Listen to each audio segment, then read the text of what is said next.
I've got rhythm in my soul.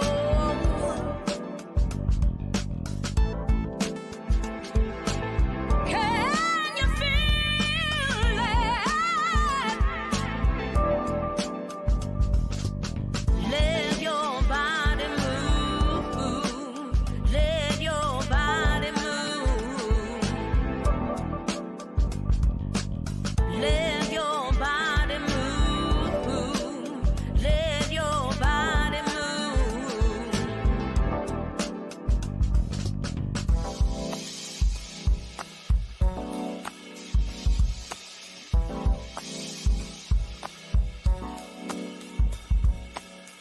Ooh.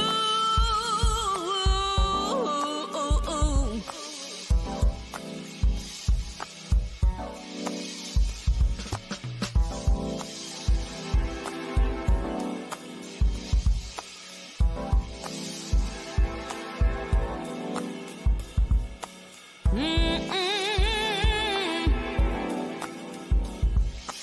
Oh yeah,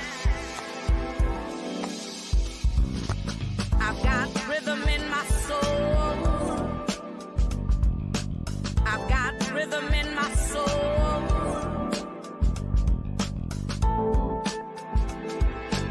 Hey.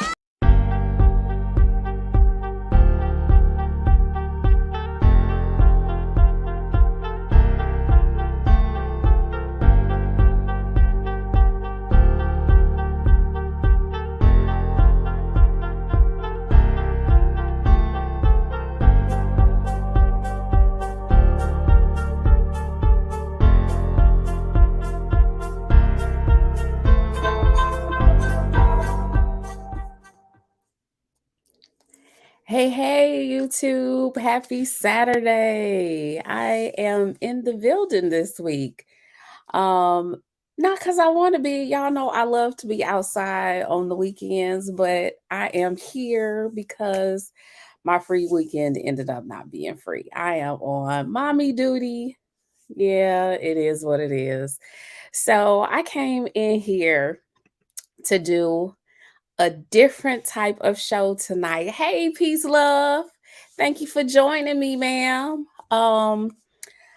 I came to do a different type of show this week. Normally, I have guests, I have a whole panel, but not tonight. It's just me tonight. Why is it just me tonight? Because I am sharing part of my story.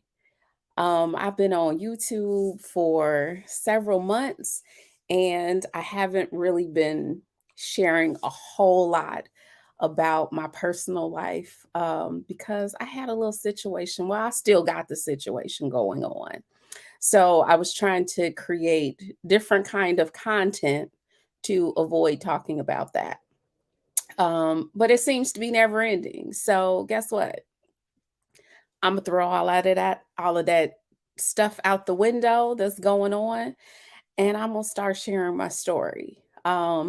It's my truth, and I have the right to live in my truth and not allow somebody else to control the narrative of my life. So that's what I'm doing. Um, and however the cards fall, then it is what it is. So, the title of my show tonight is My Life with a Narcissist. Why won't he just leave me alone? And I haven't been able to figure that out. Um, this story that I'm going to start telling, and I'm going to do it in bits and pieces. I don't know how long it's going to take me to get through it.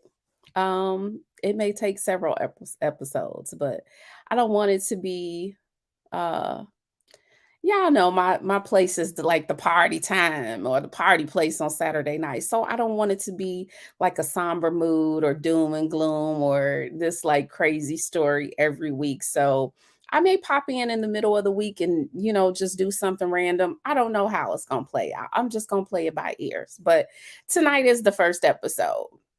Um the narcissist was somebody that I was in a relationship with. Actually, somebody that I was married to.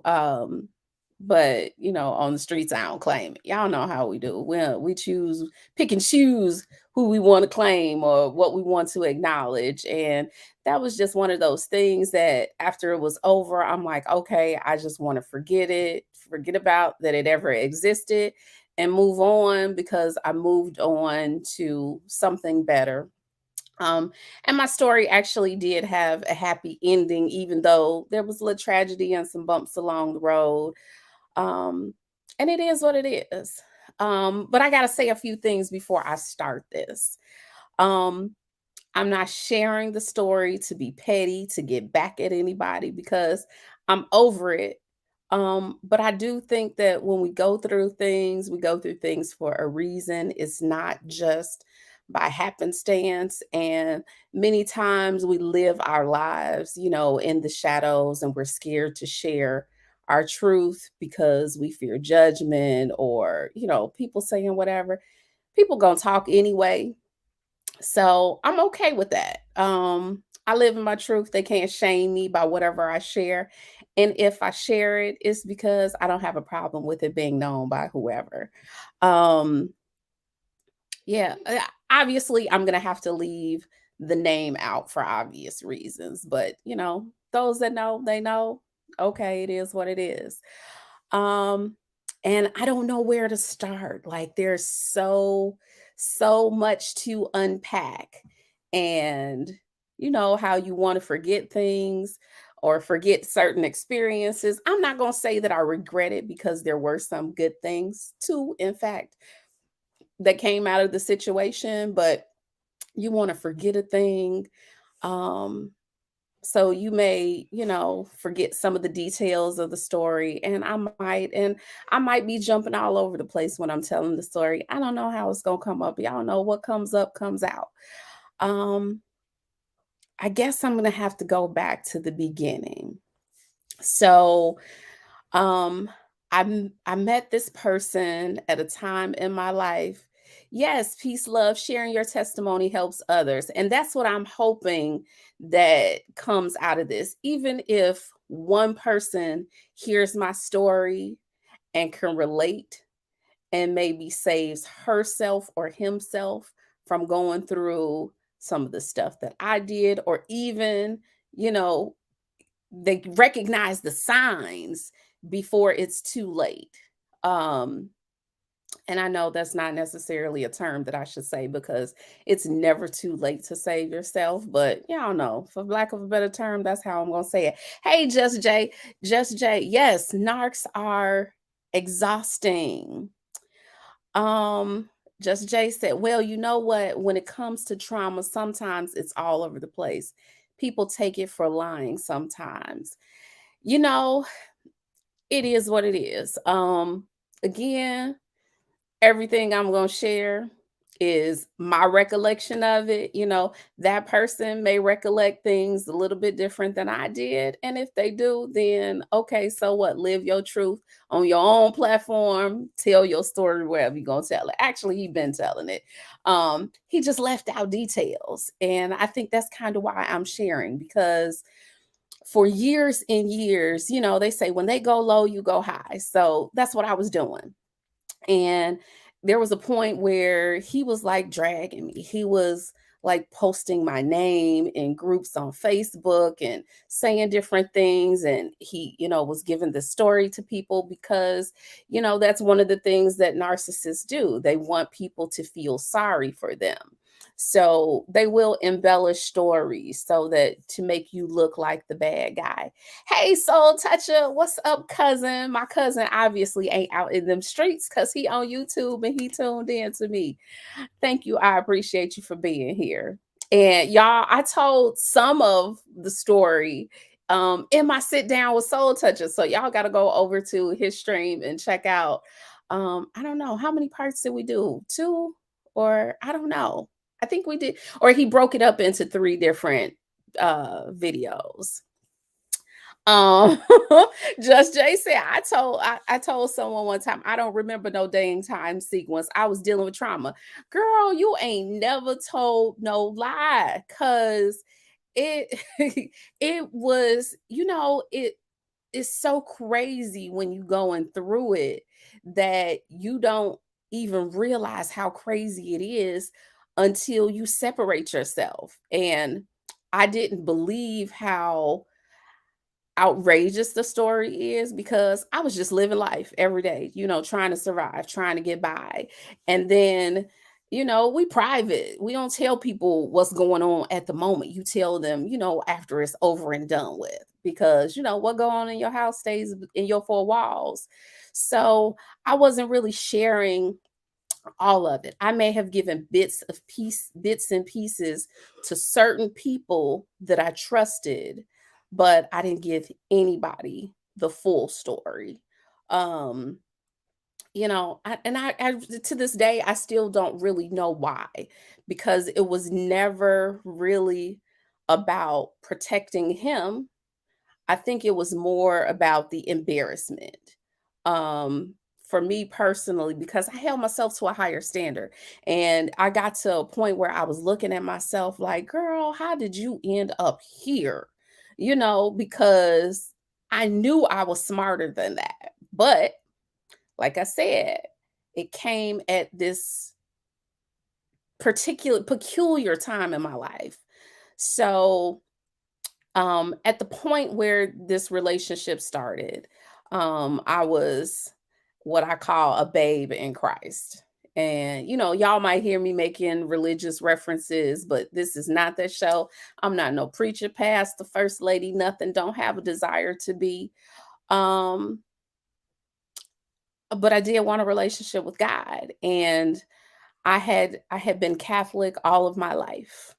At this point, I was in my mid 30s when this happened. Um, so I had been Catholic, and in Catholic school, you have religion every day at school. I had brought my kids up. My kids had gone to Catholic school, and that was all I knew. And I had gone to a new church just kind of by happenstance. Group of friends and cousins. I think I told part of this part of the story like on a previous stream of mine. Y'all got to go back and do the whatever research to figure that out. But some friends and I, we had gone to we tan up the clubs, and at this point I had not too long been I had I had a previous marriage. I had gotten divorced. I was out there single, living my best life because it was the first time as an adult that I had been single. It didn't last long. I ended up in another long-term relationship. Um, and the person that I was in a relationship with, I knew wasn't right for me long term. But I did like him. We gelled. It was just, he had some stuff going on that really didn't fit where I was going. So I was like, okay, you know what? I gotta end this relationship, because long term, I know it's not gonna work for me. Now, if it's meant for us to be together, it'll come back around later. You know how we do. We talk ourselves out of stuff. So I did that. And I was like, you know what? I'm just gonna be single. I'm gonna go to church. I'm gonna get my life together, because at this point, I'm like, okay, what I've been doing ain't working. I need to find some direction. So y'all know how we do. I'm gonna get in touch with the Lord. I'm gonna go find him. He ain't never lost. We the ones that's lost. So we go to church, and I didn't know where to go. I thought that all the people in the black churches were brainwashed, and like I'm like, they ain't get me over there in that church and get my money and get me brainwashed and all that stuff. So I'm just going to be nosy, because my cousin had been listening to the pastor on the radio, and she was like, he's so funny on the radio. Let's go to his church and see if he's as funny when he's preaching. So, we all okay, we go. We didn't know. We ended up in the overflow room, and of course, it was like Jesus sent him, God sent him to give me a message. He was speaking directly to me. I got convicted from the overflow. So at this point, I'm like, okay, God spoke to me. Now I don't really know. At this point, I don't know nothing about God speaking to you, but in my naivete, then that's what I was thinking. So I'm on fire for God. I'm like, okay. we started going back to church every Sunday. And ironically, the person who got us to the church, she fell off and stopped going.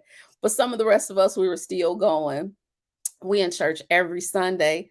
Now we were tearing up the bars on Saturday night, and some days we were probably still drunk or hungover when we were at church on Sunday, but we were still there. So, one foot in the world, the other one in the church, and I'm still dating, trying, whatever. It ain't really it. So I'm like, I can't really find my fit, guy wise, but I had stuff to do, plenty of stuff to do. This one particular guy comes along. We had grown up in the same neighborhood. The Catholic school that I went to in elementary school, he used to attend a church across the street. Um, then, fast forward later on, I'm going to Hey Zero, the Infinite Renewed. Later on, I go to I had bounced around, at high schools. I went to a Catholic high school, and then y'all know I was cutting up. I told y'all that it was a whole different Genesis back then. So I was cutting up. I got asked to leave that school. And I obliged, and it was like mid-year. So my mother was scrambling, like trying to get me somewhere. She happened to have a connect at a school. She knew the assistant principal. um After a 1 month long hiatus where I wasn't in anybody's school, this guy agreed to let me come there. So I go to the school, and this gentleman's cousin went to that school and happened to be friends with a guy that was a good friend of mine, some guys that I hung out with. Y'all, I told y'all that too, that I used to be the girl that was in the guys circle because I was a tomboy, all that other stuff. So, we had these, like, this connection. So I think a connection. Just Jay. Thank God mama had the plug. Yes, if mom didn't have a plug, then I don't know what I would have been doing. But yeah, even though that plug, that was the wrong place for me to be because I did everything but go to school. I told Soul Touch at my sit down with him, like, I went to this school, y'all, and the school was in the hood in Chicago. This is the first time I have ever been in public school in my life. So y'all know I'm frantic. I don't have to wear a uniform no more. I've always been like the clothes and shoes and all that had a overabundance of stuff that I really didn't need. So, finally I get to go to a school where I can wear all my stuff. I get to, I'm going to school flousing. So, yeah, and I was the new kid on the block. This before the kids, so you have all the stuff and whatever. So the boys was on me. The girls hated me, but the boys loved me. Um, and it was what it was. So this friend, oh wait, no, when I'm bad, I'm doing everything but going to school. My mother would literally drop me off at the front door. I would go out the side door. So I failed everything, including gym. Ended up in summer school, had to double time it. Yeah, that's a whole other thing. So anyway, this gentleman's cousin was, in my friend circle. Fast forward, after, I got in trouble at this second high school, my parents were like, no, you headed to on the road to nowhere, and we're not about to let that happen. So they pulled me out of this school and made me go to the suburban school where I was actually living in the suburbs and commuting to Chicago to go to school. So they made me go to the suburban school. I'm, upset because I think that my life is just, destroyed. I'm like, who the hell asked them to try to give me a future? I'm my life. I want to, have fun, have a good time. They some killjoys, but it was the best thing for me because I went to that school. I buckled down. I kind of double timed it or whatever, and I actually graduated early. After all that foolishness, who would have thunk? Um, so getting back to this gentleman ended up just coincidentally, his family and my family moved to the suburbs around the same time, and we ended up at the same high school. Now, I didn't know him because I was older, and that should have been a red flag right there because I wasn't really into dating guys that were younger than me. Um, I ain't gonna say why because that'll start a whole other fight. But I ended up, social media. He jumped in my inbox and we talking. And once we start talking, um, he asked for my phone number, because now we adults, you ain't got my phone number. We ain't really got nothing in common except this cousin that we both, your cousin who I know. Hey, L Nixon. So the cousin, I mean, jumps into my inbox. We talking through inbox. Eventually, I give him the number. Now, y'all know hindsight always 2020. So the signs were there almost immediately, but I missed it. And these are the things where I go back and replay and I'm like ready to kick myself because it's like, you fool, like you saw this, and you ignored it. So when I gave him the number, I had given him the number and said, well, I'll have to talk to you tomorrow because I have to get up early. My day starts at 5 a.m. And he ignored that first day. So it's like you started off on the wrong foot. But again, it's new. I'm giving the benefit of the doubt, and that's something else. I always like try to give people the benefit of the doubt because I know people make mistakes. Sometimes there's miscommunications or whatever. So the guy calls me immediately, damn near. And, we talk for a while. I get up the next day. I'm sleepy as hell because I shouldn't have been on the phone. But it was what it was. So we continue talking.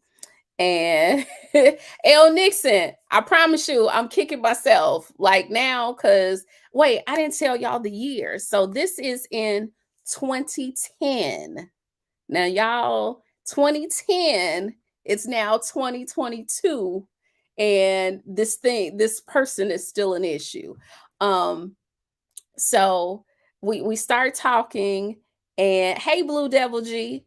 So we start talking, and our first meetup, because I'm not one for I gotta go to the fancy restaurant on the first date and all that kind of stuff. Like I'm cool with a chill spot because I want to actually have a conversation with the person to try to learn who they are, get inside their head, and even listen for the things that they're not saying.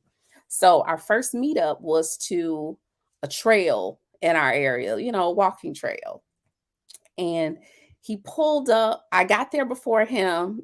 Peace, love. We always we thinking we on the right path. So I'm like, okay, I'm gonna go somewhere where we can talk. Ain't no whole lot of outside interference, as far as conversations around music. We ain't doing no drinking and all that. Well, he didn't drink, so I didn't really have that issue. Well, back then. So we meet up at this trail and I get there before him. He pulls up next to me and we get out the car. Now, I'm not dressed to the nines because we on a trail. This dude shows up in some dirty Nike Air trainers and a wrinkled FUBU shirt. Now, y'all heard me say it was 2010. Dude, what is you doing in a FUBU shirt in 2010? And it's wrinkled. Like you knew you were coming to meet a lady. So first impressions, lasting impression. He comes, he gets out, and I'm like, okay, no, that ain't it. I ain't gonna be able to do this because I know in real life who I am. Like when I'm outside, I ain't gonna say that I'm, that chick with that attitude, but kind of it's lights, camera, action. When I go outside, I'm gonna put a little shink that ain't together and and pull out my best move or something, But because we're at the trail, I just got on a t-shirt, like some jogging pants or whatever. And I'm like, now how did he think this was appropriate for, a first meeting? But that should have told me something. Again, we explaining shit away. Like, okay, maybe he ain't into that. He got something better at home. He was just coming to the trail, whatever. Shit. That's who he was. He showed up right for us by us. Girl, it was 2010. And it was like what do they call it? What's Fat Albert? I can't remember their name, but the Fat Albert gang, uh you would have given him a fashion ticket. I should have. If I had given him a fashion ticket, L. Nixon, I would have been out of there. It would have been over and done with. But again, I done gave him a pass. Now I done gave him a pass on the calling after I said no. I gave him a pass on showing up in the wrinkled old t-shirt and dirty shoes. But it was what it was. So um we go on this, trail walking or whatever. I don't know. Anyway, fast forward a little bit. Now, we spending more time, we dating, but physically, I'm still not attracted to this person. Truth be told, um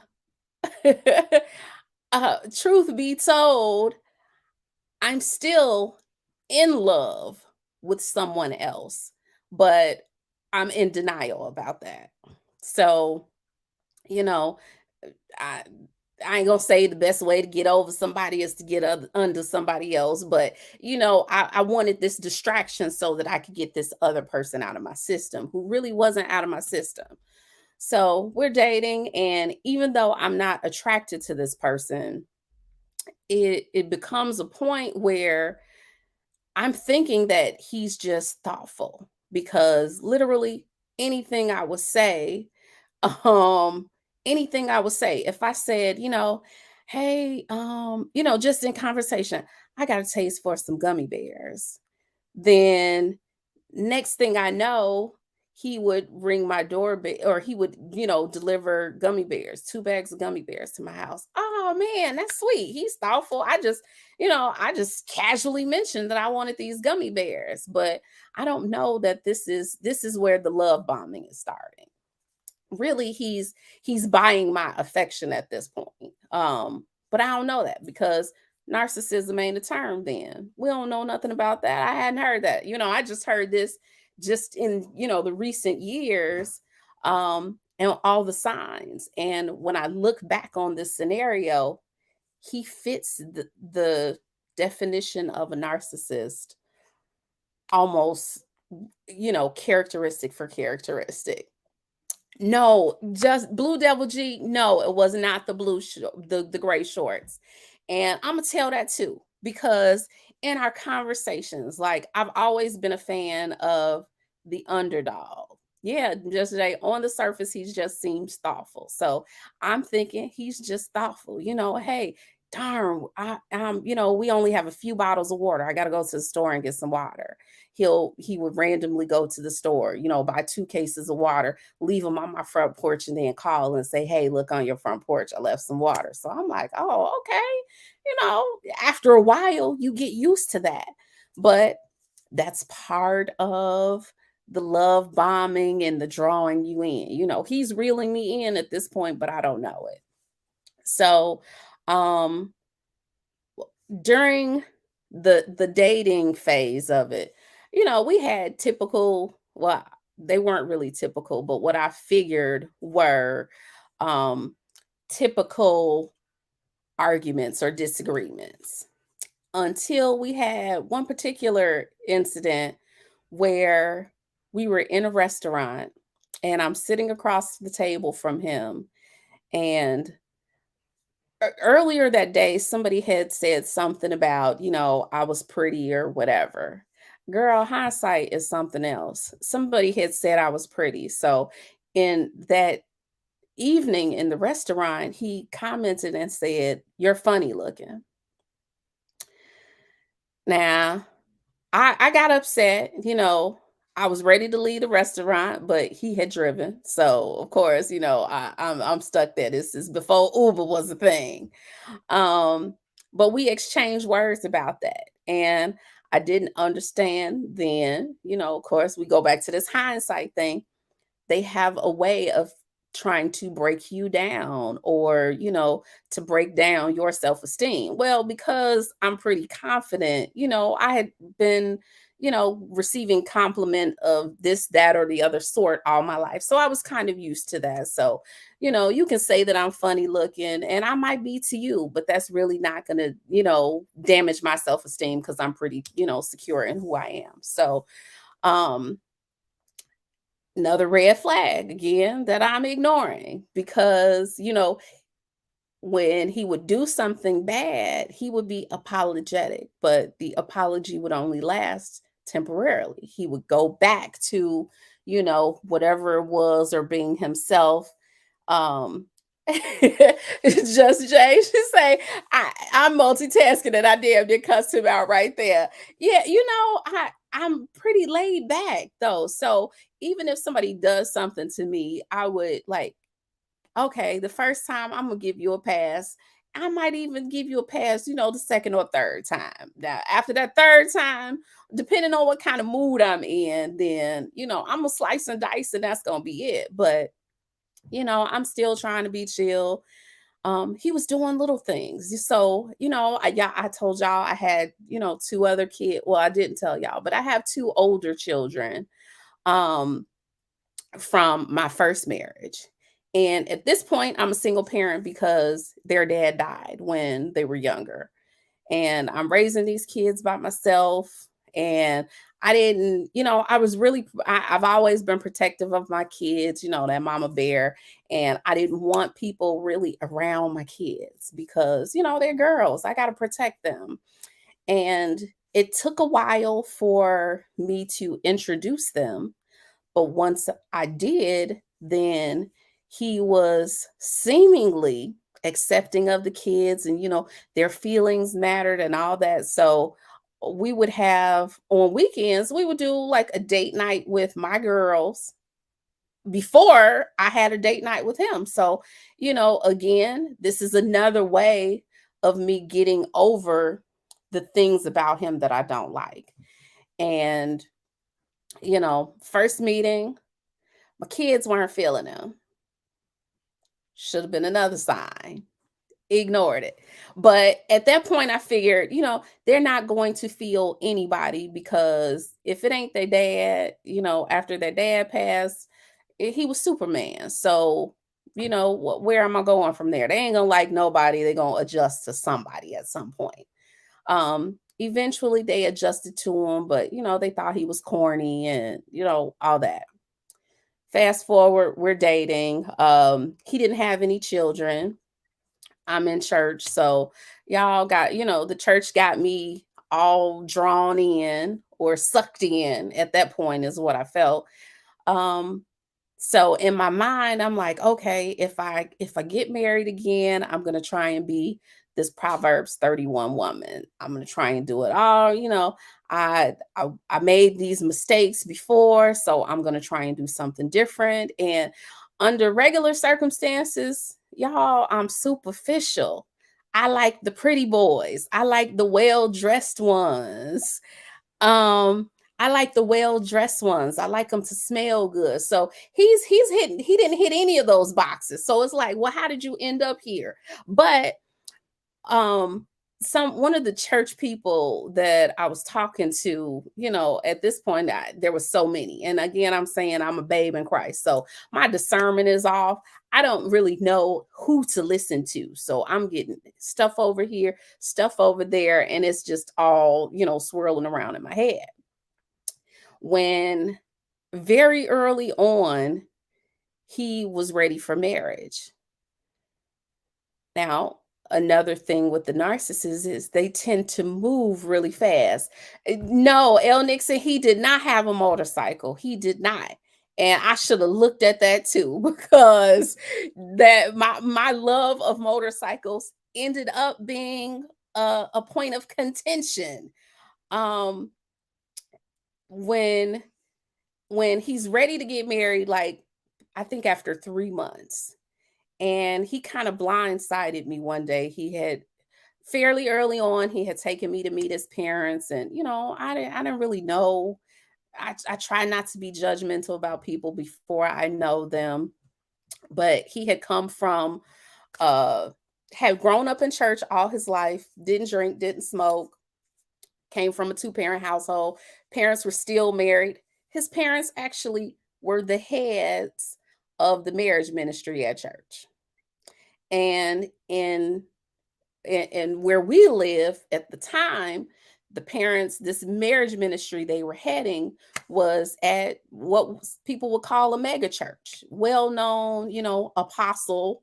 um so I'm thinking, okay, well, he seemingly comes from good stock. If the parents are teaching marriage ministry, then obviously they've taught their kids, everything about how to be, married, be good husbands, good wives, all that good stuff. He obviously missed something because it wasn't there. But he had introduced me to the parents. They seemed like decent people. Um, and he takes me to meet his mom, and he tells his mother that we're going to get married. And I'm looking like, well, what the hell? Like, player, you should have ran that by me first. Um, but eh, yeah, marriage ministries. I mean, I can't really knock what they were doing because I actually had gone to their little marriage ministry meetings because it was for people who were married or people who desired to be married, engaged in couples and stuff like that. So, they were teaching some things. They just obviously weren't teaching their kid those things. Um, but dude blindsides me and tells the mother that. And she's like, she looks over at me after he says that. And she says, "You're okay with that?" Now, I don't know what's going on at this point. Uh, and I'm like, well, I don't know. I can't say today, but maybe in the future, who knows what the future will bring. I kind of, just dismissed it because I wasn't really prepared to have that conversation and I didn't want to go down the rabbit hole. So fast forward, he's, really pushing for marriage. And I'm mid 30s, well, later, actually, later 30s. Um, he's pushing for marriage. I didn't feel it. So I'm talking to, like my church friends, and one of my church friends, I can't remember which one, said, God is not concerned about your happiness, he's concerned about your obedience.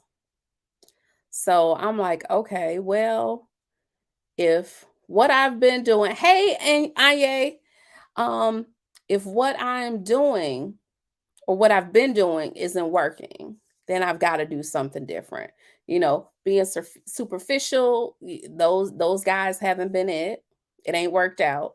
So maybe I need to drop that and not worry so much about the looks and, that outer appearance, and look at the bones, look at the foundation. So I'm thinking, okay, well, he ain't attractive. He ain't what I normally would be doing, but he's got this other stuff. So maybe I should focus on that. And then they say, well, you should want a man who has a relationship with God, because if he is submissive or he's following God, then everything else will fall in place. So, okay, he ain't attractive, but he got a relationship with God. And, that's the foundation that he was instilled, that the teachings were instilled in him. Still in my heart, I'm not feeling it. We had a disagreement about something like 2 weeks before we actually ended up getting married. We had a disagreement about something. I can't remember what. We ended up breaking up. And of course, the love bombing comes, and he convinces me to get back together. Okay, I did. So secretly we're back together. Nobody knows. Yeah, at that point, I done deleted him from social media, all that other stuff. The night before we're supposed to get married, and now another red flag. I don't necessarily believe in going to the courthouse to get married. Like, to me, that's a special moment that you share with your fan soul toucher. Oh Lord, I know, right? So normally, like, if you're marrying somebody, this is something that you share with your friends and family, like the closest people to you. And y'all supposed to be professing y'all love for each other and all of that. But now, I'm not really feeling all of the tingly stuff that you're supposed to be feeling when you get ready to get married. So hell, the courthouse is okay, let's go on. But the night before, I got cold feet because, my something in my gut was probably screaming like, "Girl, don't do it. Run for the hills." So we argued all night, like literally up until the point where I just barely had enough time to get dressed. I know, Blue Devil G, red flags.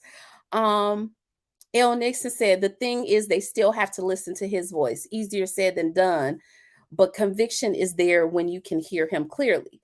Again, I'm not hearing clearly because I'm a babe in Christ. I don't know what I'm supposed to be listening to. So, and then he's in the other ear. He's saying all the things he's supposed to be saying, but this is, the manipulation part of it. So he convinces me, "Hey, JP, the aspiring matriarch." Um, so we argue all night. He convinces him, yeah, the PK. Um, he convinces me to show up to the courthouse the next day. So I got on some little white some dress, I don't even know. I ain't really feeling it. Of course, my children ain't feeling it. By then, my oldest kid is away at school. She's living on campus. She doesn't come. The now middle kid, she doesn't have a choice but to come because she's at home with me. So we have this couple, with us that is witnessing. We go to the courthouse, and the wife in the couple that we're with, after it's over and done with, she's like, asking me questions because can really see through me and see that I'm not elated the way that a new bride should be. And she's asking me if I feel different. And I'm like, no, and I couldn't really like get excited. In my mind, or in my subconscious, I was probably thinking, "Girl, you just messed up." But you shit, it's too late now. Um, he's excited, he's smiling from ear to ear, and whatever. We go out to breakfast, and literally that's the end of it. So we's married now. And he wanted to have kids right away. Again, rushing everything. He wants to have kids right away. And here comes that motorcycle story, L. Nixon. So at that point, motorcycle life it's kind of a juggling act. Well, adulting period. But at the time I wanted to buy a new motorcycle because I was ready to ride. And he told me that I didn't need a motorcycle. He's like, "You getting older. You can ride a motorcycle at any time, but you can't have a kid at any time." Basically saying that I needed to make having a kid a priority. Okay, here come this church mindset again. Okay, I got to be this good, Proverbs 31 wife. I got to submit to my husband. If he wants this kid, then, I got to make it happen because he doesn't have any. And of course he's older, so you're thinking, okay, the way he wants kids, fast, he's gonna be the good father. I'm not gonna have, this story like these other women. And I was totally against having kids outside of wedlock just for myself. Um, but whatever. So, you know what? I skipped the story, but I'll tell that in another episode. Anyway, he wants a kid right away. So we're married. Literally the day that we get married, he's ready to like start making a baby. Well, you got to make sure that the timing is right and all that. You can't just say, "Hey, I'm gonna make a baby today because that's what I want to do." Um, but I didn't know that. I know now, but I at the time I didn't know. Okay, well, I've got her to marry me. Now, the only thing I need to stay attached to her is to have a kid, and I need to make this happen right away. So, literally 2 weeks after we were married, I'm pregnant. Only I don't know I'm pregnant yet. Um 30 days, less than 30 days in, we have our first fight. Literally not a knockdown roll around, none of that, but we I'm not one for anybody like I don't know how to describe myself. You're not gonna talk crazy to me and not expect me to talk crazy back. So no, it wasn't peace, love. It wasn't. And again, all these red flags. Like, I'm still like trying to give the benefit of the doubt for everything. Actually, when it comes to the D, he had told me like about some mean things that ladies had said previously. Like one lady has said, that thing's so small, you ain't gonna be able to make a baby because it ain't gonna have no reach. Like all of this stuff. And she was right. It was small. But he was over, when they lacking in one area, they make it up in another area. So, that mouth was doing overtime. So, and after he done put in all of this work, then it's kind of like, okay, well, he put in this work, so shoot, I gotta give him some. Now, yes, I mean, literally the I don't want to get this dog on YouTube gonna have me in trouble, but literally head and balls.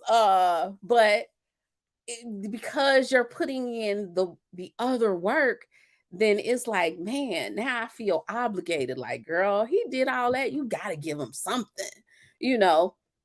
Well, it obviously was enough to make a baby because he did 2 weeks. But after I had signed, he did not come with a warranty. I was ready to return them. Like I got the receipt for this one. Can I bring it back? Like literally 30 days in. Because he has said something crazy to me and I said something back and he shoved me.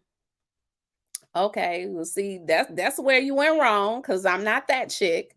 You're not gonna fight me, and I'm not gonna defend myself. So, it was kind of a little once over thing, or not once over, but glanced over. Okay, you pushed me, I fought back, or whatever. Right? Hold up, that's exactly how it was. Like, no, we're not about to do this. So I was ready to go, and I'm ready to go. Like literally, I had left. I had packed my stuff and left. Then I find out I'm pregnant. So it's like, well, shit. Okay, I ain't trying to have 3 kids and no daddies around. The daddy, rest in peace, is deceased for these other 2, but I don't want to be somebody's baby mama. So I'm like, okay, well, now I'm kind of forced to make this thing work because I'm having this kid. And um that was the wrong move. And I can't blame him. I have to take responsibility because I stayed. Like nobody put a gun to my head. Discernment being off, that wasn't somebody else's problem. That was my problem. Um okay, so you made these poor choices for whatever reason. Now these are the consequences. You have to live with the consequences. Put your big girl panties on and do what you got to do. So that's what I thought I was doing. Um yeah. So I got this kid on the way with this man that, I really don't want to be married to anymore. And he once it was finally over, his story to everybody was, she didn't want to be married. She wanted a divorce after 30 days. And he told everybody that every month I wanted a divorce. And it was like, well, yeah. No, he was Blue Devil G. He was not a Pookie. He grew up in the church, didn't drink, didn't smoke, went to college, had a degree in accounting. Yeah, so no, he wasn't a Pookie at all. Had never been arrested.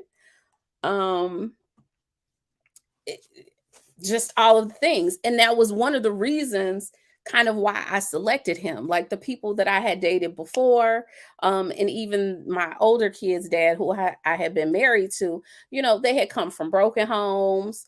They didn't have, they may have gone to college, but they didn't have their degree. In some cases, they hadn't even graduated high school. They got their GED. And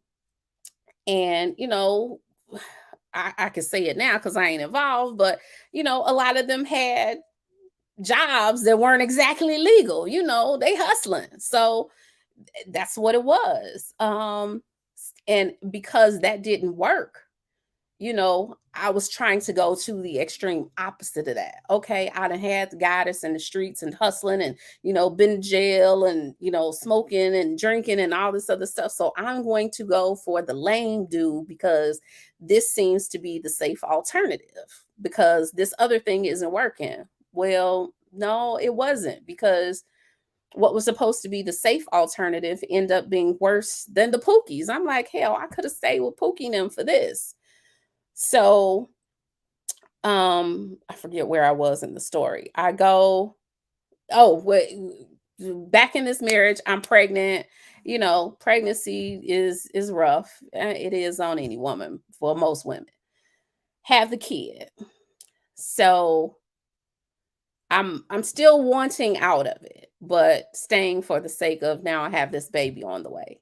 I go to the hospital to have this kid, and I haven't even left the hospital before things take a turn. Now, the kids that I say that, back in the beginning, he's doing these date nights where, we're going out with the kids because he's trying to make them safe. Well, the minute he's got his own kid and the kid is born, we're in the hospital. I hadn't been discharged yet. And he had like picked the baby up, and my older daughters were looking at him because he hadn't really had any experience with kids. I think they thought that he was like not being gentle enough. Now he's a big guy. I think they thought he wasn't being gentle with the baby. And they're kind of looking at him crazy, like, he rough with the baby or whatever.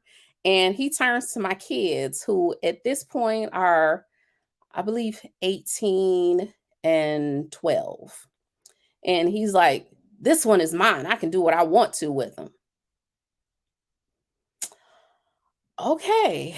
Now I'm still mama bear, even though I just had your kid, because you can say whatever you want to me because I can defend myself, but don't fuck with my babies. So I'm upset. And I'm supposed to be, hey, auntie, I'm supposed to be, in this whole euphoric state because I just gave birth to this bouncing baby boy, and this is the first biological son that I have.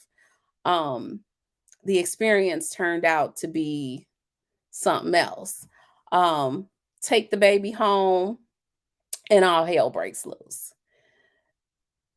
This is, in comes the parents, because my son is the first grandson. They have a granddaughter that's a few years older, first grandson. So they're excited.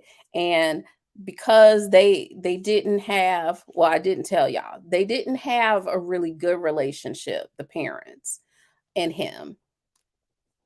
Another sign, when people telling their stories, he's telling me his story about his parents like early on, and he gave me the impression that his parents didn't care about him, like they had whatever tumultuous relationship, and supposedly they were on the mend. But he said his explanation to me about his family relationship. He said, if I were dead in my apartment, I could be dead for 2 weeks and they would never know because they weren't in contact with each other. Okay, well, whatever. But the parents step in because the parents, in my opinion, now that I know the family dynamic, were kind of overbearing. They were too much in the mix of the adult children's lives. So I have this kid, I come home, I'm really not, postpartum recovery is something else. And you would think that the mom would know this because, she's had 4 kids. I come home with the kid, you just want to sleep. The baby up all night, you barely getting sleep. You trying to sleep when the kid is asleep, and they're trying to come over to visit the kid. And I'm like, well, the baby is sleeping. So they show up anyway. After he tells them, the kid is sleeping. They come over, they come into the house, and the mother, she's, trying to butter me up. Oh, well, oh my goodness, you don't look like you just had a kid. Okay, ma'am, that's not gonna work. The kid is sleeping. I'm trying to get some sleep. I don't care, about you trying to butter me up with compliments. But they come in. I'm not about to wake this kid up. So either you about to sit here and stare in my face and it's gonna be awkward, or you got to turn around and go home. They end up leaving. And it was just downhill from there. Because I had the older kids and now I'm in this new blended family, we're trying to peace love say I blame this on the mama. She should have slipped you a post-it note that read run. No, she didn't, but she knew that I should have ran. And it all came out later. Now, when you're asking me if I'm okay with that, well, maybe because he was in the room, I don't know. But later on, after I'm stuck and, shit hitting the fan, now she wants to tell me all the stories. She wants to tell me the story of how in a previous relationship with somebody he dated, that he and the girl had an argument, and he went walking to the girl's house. Now, say here they do like 100 blocks, it goes in numerical order. So they're living at, say, 190th Street. This girl lives 111th Street. They had some kind of disagreement. He decides to walk down they live off of like a major street, in this suburb. He goes walking down this major street to the expressway, walks onto the expressway, and is walking to the girl's house. Now, why y'all ain't tell me he was this kind of damn crazy before I'm married to him?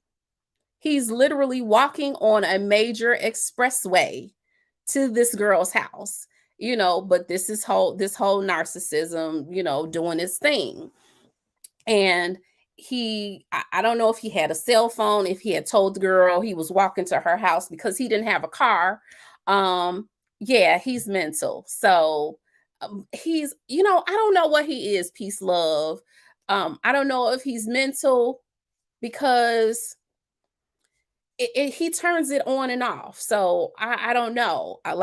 For a while, I thought that maybe, there may be some bipolar disorder going on. I don't know.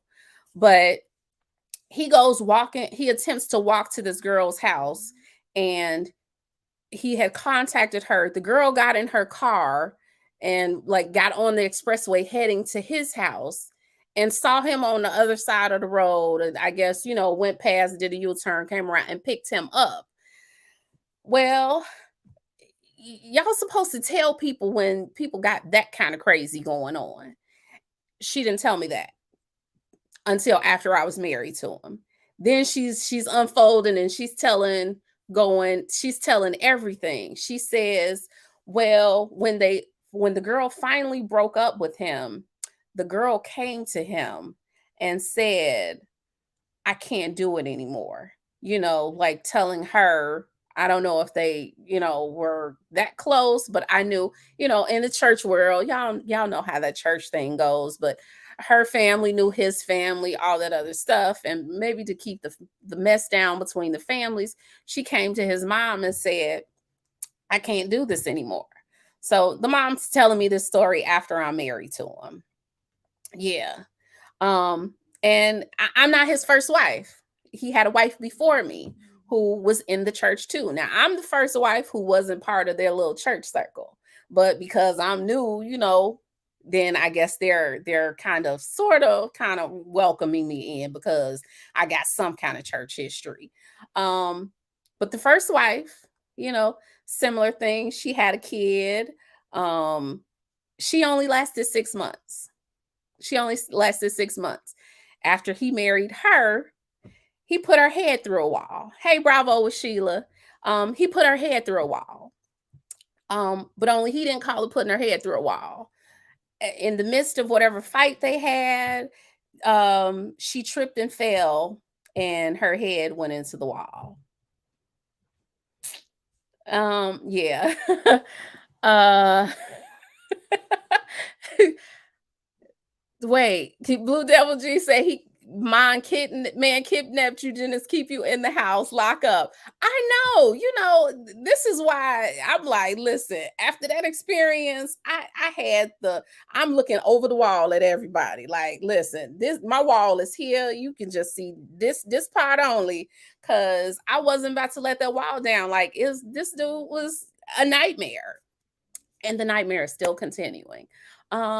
So the fast forward, the relationship ain't working out. I've had this baby about 3 months in. Now I told y'all the first fight was a month after the wedding. Um, Second fight comes, the kid's 3 months old. And I don't even know what the heck the argument was about. The argument is about something. And I guess he didn't learn a lesson the first time. So he wants to fight me, but he can't really fight me because, he knows that I'm going to fight back. So the kid's 3 months old. We're arguing. By then, my older kid is back at home now. She's, on the lower level of the house. She's listening to this argument going on, and she's not used to this because when I'm married to their dad, even if we had a disagreement, we never argued around the kids. Like, we might have waited till they went to school or something, whatever, and exchange words, but never in front of them. So she comes upstairs when she's hearing this argument. And she says, you all need to cut this out. You don't need to be doing this, around the baby, blah, blah, blah, blah, blah. And he's mad at her because he's like thinking, this is grown folks' business. You're supposed to stay in a kid's place, stay out of it. And he wants to push me because he's really mad at me, but he bumps my daughter. My daughter comes to pick the baby up to take the baby out of the room, away from us and, let us get back to whatever it is we're arguing about. And he pushes my daughter. Mind you, she's got a 3-month-old baby in her arm. He pushes her into me. And she's like staggering with the baby in her arm. Luckily, she didn't drop him. She just takes the baby and leaves. So y'all know I'm fuming because not only did you, push my kid, you pushed my kid while she's holding a newborn. She's holding an infant. So, y'all, it's on and popping. We rocking and rolling, and I don't even know what happened. I saw red and I went into a rage. You gonna learn today, player. And we about to war, right, JP? We about to war, and that's exactly what I was trying to be. I wanted to take his head off.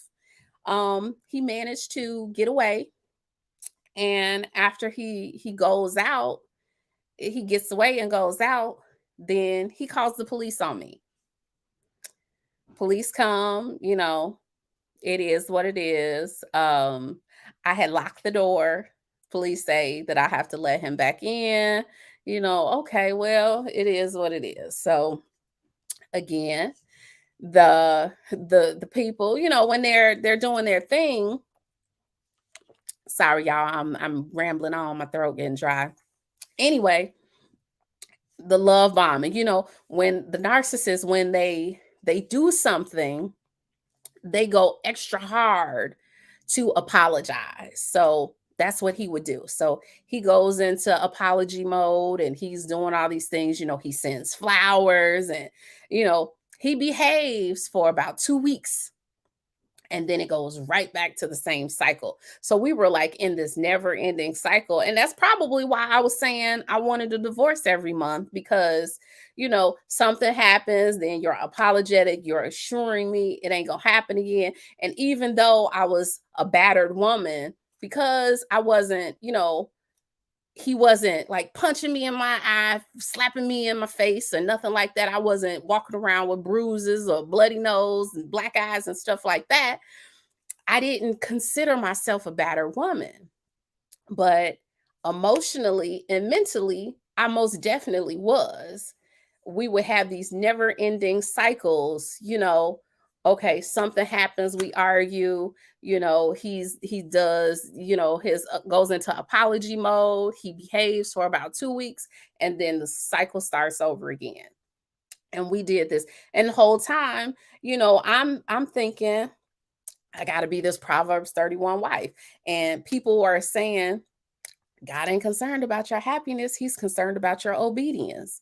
You made this commitment to not to only to him, but to God. So you have to not worry about him, honor your commitment to God. So this is what I'm thinking at this time. Okay, I'm honoring my commitment to God. Forget about what he's doing. And then, they tell you, well, you go to God. If he's not behaving, you go to God and you pray to God, and let God deal with him. You don't deal with him. So, of course, my dumb ass is doing all this. Okay, I'm gonna go into prayer mode, and I'm gonna pray, God, fix this man you sent me, and all this other stuff. Meanwhile, I'm going through it. This is all the church people that's around me at this time are telling me this. Il Nixon, I am a babe in Christ. My discernment is off, so I don't know. I'm trying to do this new Christian walk that I'm just adjusting to. So it's kind of strange, this is strange fruit for me, but I'm trying to like navigate this thing the best I can, because everything inside of me is telling me to do something that ain't really godly. Um, I'm gonna cuss and fuss and act a fool just like you. You put your hands on me, I'm gonna try to kill you, you know, but everybody else is on some, no, you don't argue with him. You take it to God in prayer and okay, whatever. Y'all gone somewhere. And even during this time, I'm reaching out. I'm still at the church that I'm at, but I'm like going online, like looking up different pastors who have like marriage ministries, and like looking at their sermons and trying to find information wherever I can. At this point, like I'm desperate in a sense, because how is it, I'm going to make it better? If I got to go to God and pray about this thing, then I got to know how to pray, what I'm supposed to be praying for, what am I supposed to ask God, then what is it that I can change in my behavior? Because, they're saying, well, you can make marriage work with anybody. It's how you carry yourself. Hey, Robbie, it's what you do. So I don't know what the hell to do at this point, because, I'm fairly new. So I'm trying to figure it out. Meanwhile, things are getting worse and worse and worse. It gets to a point where we end up separated. We end up separated. And now going back to here's my mess, because we're separated. And I tell y'all that there's still this guy that I'm in love with. And the guy that I'm in love with won't go away. He's still, because I never told him that I got married. I just kind of disappeared. And then this gentleman that I'm married to actually gets my cell phone and intercepts a text message. The guy would like go away, but wouldn't stay gone long. He would reach out and, just kind of, hey, big head, that type of thing, trying to check the energy. He doesn't know that I'm married. So the guy that I'm married to gets a text message and texts the guy back and tells him, like he's texting him like he's me. and he says something, like, I can't have any contact with you or whatever. Hey, Eugene Steele. He says something like, she can't have it. Well, the guy goes away, but then he comes back because he knows me. And he knows that this message he got is worded in a way that I don't speak. Like, he knew that I wouldn't say anything.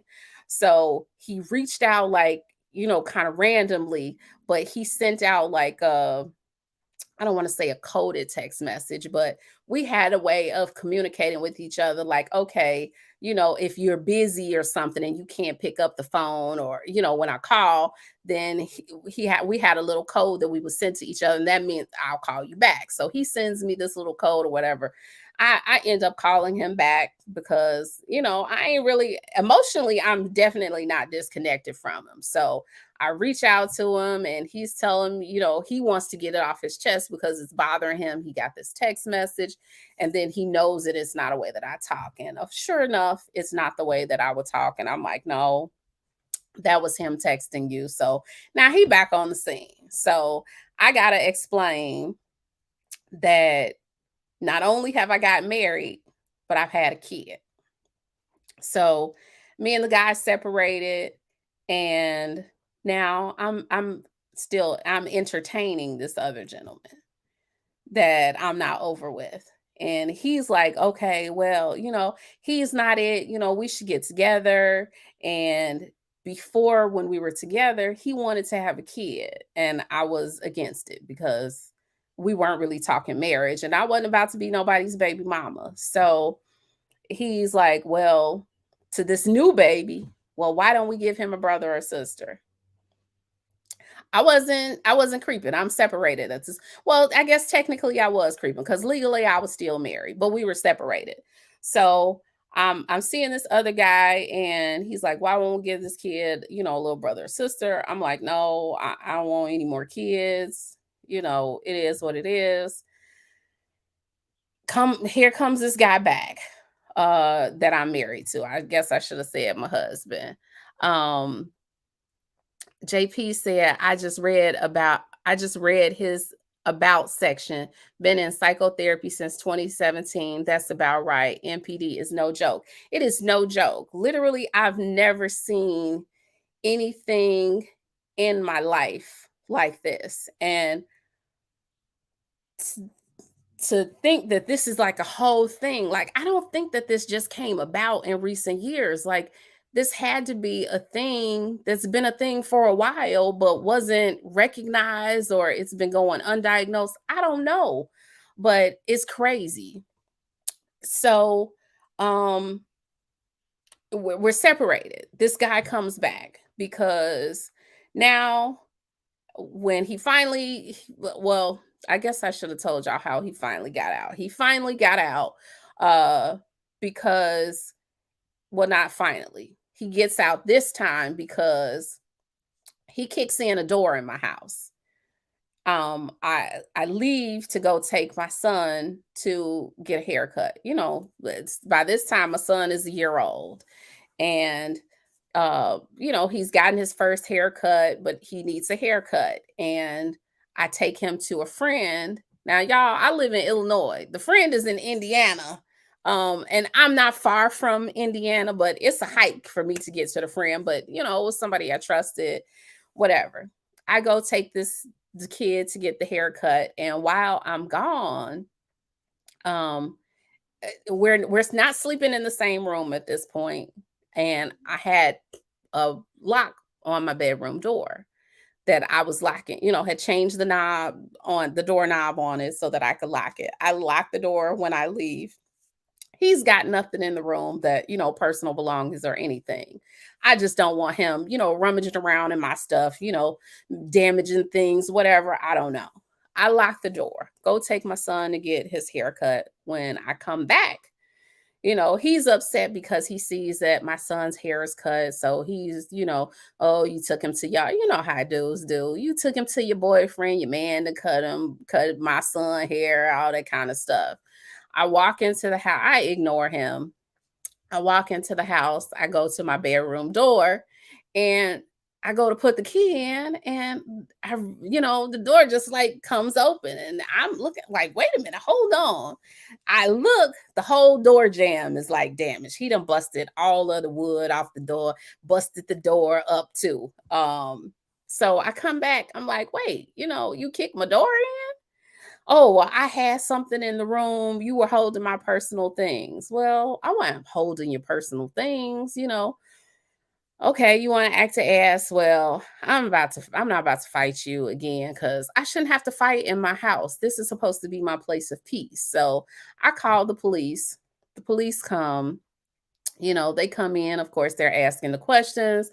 They got us separated. They take pictures of the door. And when they come, this happens to be the police department where I used to work. So they come, and now it's embarrassing for me because these are my former colleagues that are now showing up to my house because there's a domestic situation. So one of the sergeants comes in, and it happens to be somebody that was on the force when I worked there. And he's like, kind of chill about it, like, what's going on? I tell him what's going on. They don't want to take, anybody to jail. So he's like, well, we're gonna go out, talk to him, see, ask him to leave or whatever.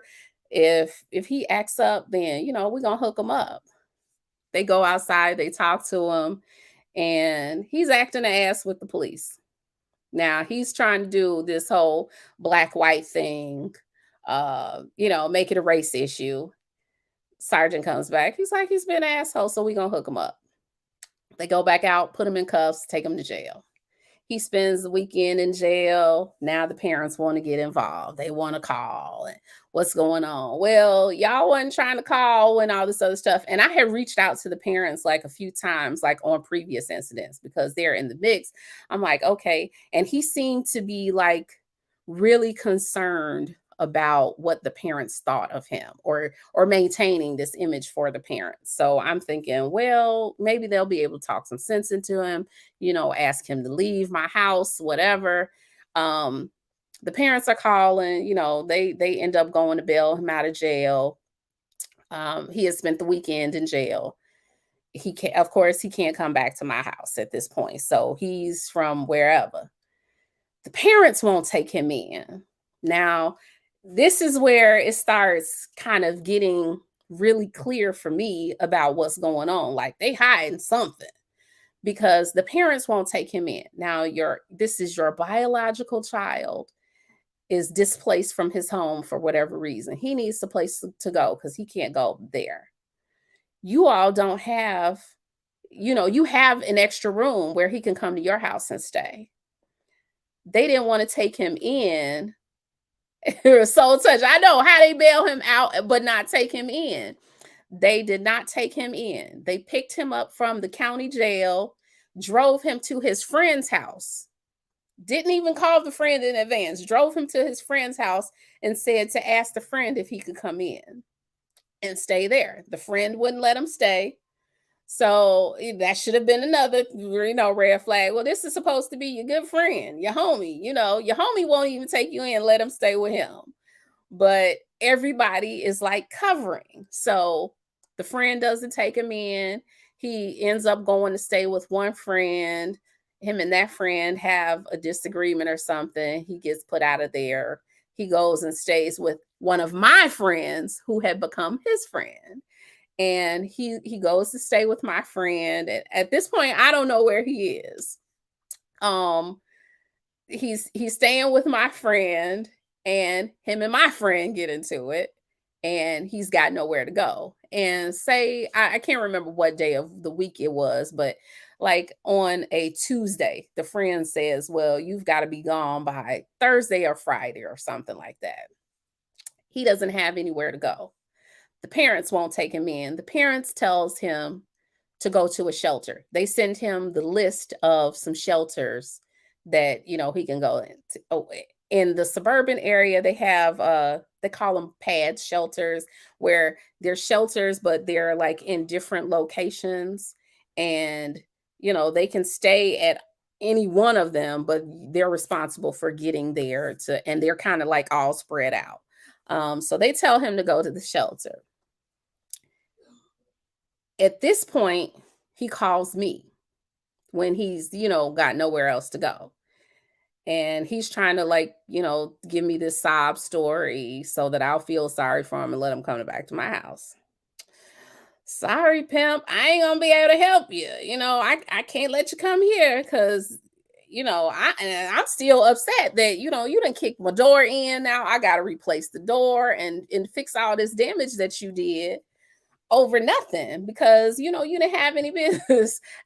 Peace Love said, "What is he, a feral cat? The fuck?" I don't, at this point, like, it's all unfolding. So it is what it is. So he's trying to get back in my house. I'm like, no, no, no, no, no, no. And my mom lived like kind of, we say across the street from me, but she was like kind of down the street around the corner. But the way it's set up, I could look across to her house. So he calls my mom and he pleads his case. And my mother was the type of person where she would help anybody. There were times where she would take people in off the street because they were homeless, they needed to stay. She was that person. Take them in off the street, give them a hot meal and help them out however she could. So he calls her up and he's telling her this little sob story, and her heart goes out to him and she's feeling sorry for him. So she calls me up and she's telling me, take him in. Like, that's your child's father. If something happens to him, you'll never be able to live with yourself. That's going to be on your conscience, and I'm sitting there like, no, it's not. I don't care at this point. It can be whatever. Yeah. So she asked me to take him in and I'm fighting it. I'm like, no, no, no. And she's like, if you don't, I am. She's like, she's like really pressuring me. So I agree. I'm like, okay, I'm letting him in. He can sleep in my spare room, but it's not going to be that because I'm done. Yeah, no, I wasn't done. Because guess what? This whole while, your girl knocked up again. So here I am again, like, God dog it, I done got the first one. Now here I am again. So now at this point, I'm like, I can't do this again. I haven't been able to get out. So at this point, I'm contemplating terminating this pregnancy, even though that ain't really it. But I'm like, I don't want, another one. And I can't do this again. So he, he's gonna shame me because now I'm saying this. He wants the kid, of course, was this is another tie to me. So he goes and tells everybody that I'm pregnant. Well, if I tell everybody that she's pregnant, she's not gonna go and terminate it because then everybody gonna know what she did. Then I'm gonna be walking around with the scarlet letter or whatever, for the other A word on my chest. But I'm still, my mind is almost made up that that's what I'm going to do. And then I had to come to Jesus moment. Like, okay, you did the crime, you got to do the time. You got to have this kid. Because I really, I wasn't about that life. I wasn't about that life. So here I am. I'm stuck again. Like, no, I might have this kid, but I'm not about to stay with him. It's gonna be one or the other. He's in my house, of course. Things are not kosher. It's toxic. The whole energy in the house is off. Everybody is feeling this. My older kids, me. Like at this point, we hated being home.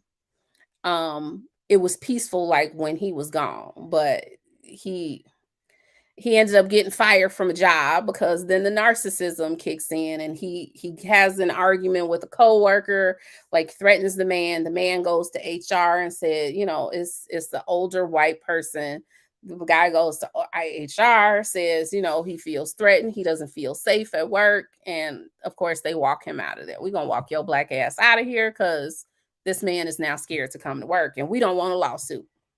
So he doesn't have a job and all of this craziness is going on. And how I finally got him out of the house, he, my daughter and I, my older daughter and I were sitting at the kitchen table. We're just having, random conversation about whatever. I don't even know. And he walks in. And because the energy was shift the minute he came in, when he walks in, we just immediately stop talking. And, we're kind of like, playing it off, just kind of, sitting, waiting until he goes to wherever he's going so we can resume our conversation. Wait a minute. L. Nixon says they will come to your job, blow up your work phone, break in locker rooms, lock you out the house, and sometimes stalk you on social media or try to ruin your image while maintaining theirs. And he did all of that. And that's what I said. When we're talking about what narcissists do, like literally everything they do, I can recount different things that he did that fits the characteristics. And it was kind of mind-blowing for me when I saw it, because it was like, man, yeah, I had this happen, I had that happen, and I was like checking off all the boxes. I was like, this is crazy. But I didn't know anything, narcissism wasn't something people were talking about. I'm not a psychologist. What is the screening? I can't think of the letters, the acronym for it now. The chart where they, on the spectrum, when they're on the spectrum. I didn't know. So I don't know that I'm checking off all the boxes for this, as I'm just trying to get by day to day. Peace Love said, Nix, give me your phone, sir. But yeah, how I finally get him out of the house, when my daughter and I, when we're sitting there, he walks in, so we go silent, and my daughter is kind of looking at him, and she's one of those people where, she can't really hide her emotions, because if her mouth doesn't say it, her face is going to give it away every time. And it was probably a look on her face. So he said like something slick to her, like, you got something you want to say? Yeah, the parents still have room, but the parents still wouldn't take him in. They just like, he gonna be somebody else's problem, not ours. So he looks at my daughter and he's like, you got something you want to say to me? And she's like, yes, so touch a DSM-5. Exactly. He asked my daughter, you got something you want to say to me? Now, sir, why you gonna do that with Mama Bear sitting right here? Because you're not about to get away with this. My daughter, she's like, get out my face. Don't say nothing to me. Go call your dad and talk to him like you always do. He tells her, I bet you wish you could talk to your dad, but you can't because he dead. Now, that right there is about fighting words, because, yeah, you gonna say to her, knowing that her dad is deceased, you gonna take a low blow. Like, it's certain things that you don't say to people. It's certain lines that you don't cross. And when you gonna go as low as that to say, to talk about her dead parent, knowing that, she was daddy's girl. We both about to whoop your ass if you don't get out of here. So my daughter jumps up. At this point, she's ready to fight. I literally have to jump up, grab her. I'm separating them. At this point, she cussing him out. And I'm letting her, because you earned that one, sir. But it's not like she was a 10, 12. At that point, I think she was like 20 something. I don't know. Maybe 20 years old. So she's cussing, and he has the nerve to turn to me and was like, you gonna let her talk to me like that? You goddamn right, because you earned it. I'm not saying one damn word, and this is I'm kind of in shock, because, She probably cussed around her friends, but she never cussed around me. And I'm hearing her like she's lining them up. They her coming off the tongue. So I know, this is something she's saying regularly, but what am I supposed to do at this point? I've never taught my kids to be disrespectful to adults or whatever, but he earned that. Um, so I separated them, right. We both would have been scrapping. Well, you forget, I got a baby in the house, you know, I can't really do this, not in front of the kids. And I didn't want to do that in front of my kid either. But I didn't want my kid to be, in a physical altercation with him. So I separated the two of them. And it was at that point I was like, you know what? I've been trying to help you out, against my better judgment, because people campaigning for you. You can do whatever you want to me because I am perfectly capable of protecting and defending myself. But you can't do that to my kids. I'm going to choose my kids every time over you. Those words you just said to her gave you your exit, your walking papers. Now you got to exit my home. Oh, I'm not going nowhere, blah, blah, blah, blah, blah. So he's telling me he ain't going nowhere. He lives here too. Because at this point, he ain't got nowhere to go because nobody else would take him in. The parents wouldn't. He got put out everywhere else. He's just trying to not end up on the streets. I don't give a damn where you end up, but you got to leave here. He leaves out. I lock the door. He calls the police on me. The police come and they tell me that he has established residency in my home. He receives mail there that I have to let him back in. I'm like, what? What do you mean? Let him back in where?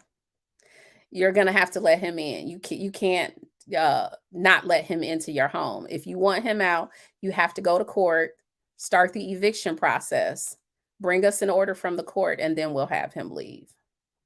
So he looking like, I gotcha. Okay. I said, well, you know what? Now, I'm quick on my feet. So I'm thinking, well, we gonna let him in, but we about to take it to the streets because he not about to stay here comfortably, not after what he said. You really should be 6 feet under, like the dad that you was trying to talk about. But I can't do that because then, my kids don't have a parent. So I'm like, okay, well, he can sleep on my couch. I let him back in. And then I go into beast mode and in bitch mode. They said I had to let you in, but they didn't say that I have to make it comfortable for you. I'm going to get you out of here one way or another. Yeah, start the divorce process. Well, that came a little bit later. So I finally, I get him in. I say, they said I had to let you in, but I don't have to make it comfortable. So I tell the kids, I say, well, he got to go one way or another. Hey, OG Patrice, we're going to have a sleepover in the living room. My house is set up where like there's circuit breakers. I can control, shut the lights off here or there. So I say, we're going to have a sleepover in the living room. When he comes in, I'm turning off every light other than the room that we're in. That's what I did. Get all the kids in. He comes in, from wherever he had been. He's ready to go into a bedroom and sleep because we're now in the room where he was supposed to have been sleeping. He can't sleep there. He's ready to go plug up his phone because the phone is about to go dead. I turn the lights off. He's like, he comes down. He's like, well, the lights aren't coming on. I know. I'm like, I told you, they said I had to let you in, but they didn't say I had to make it comfortable. We're not turning on any lights. Well, I'm going to call the police and tell them that you won't turn the lights on. So I say, well, the police don't get to control how much usage is in my house. I can only afford to run the lights in one room. So that's what we're going to do.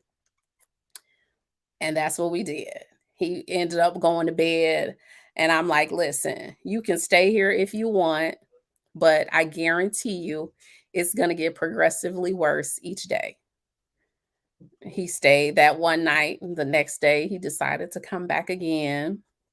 And I turned up the heat a little bit that day. Okay, we now we're not gonna have no lights, and you gonna be hot too. We gonna be cool. We gonna have the fan on.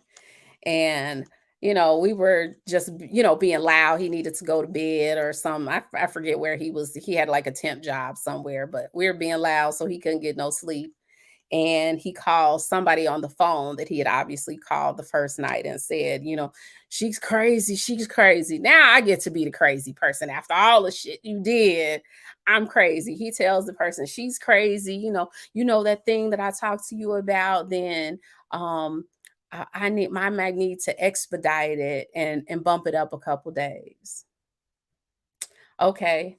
So he comes and says that he'll be leaving the next day when he gets off from work.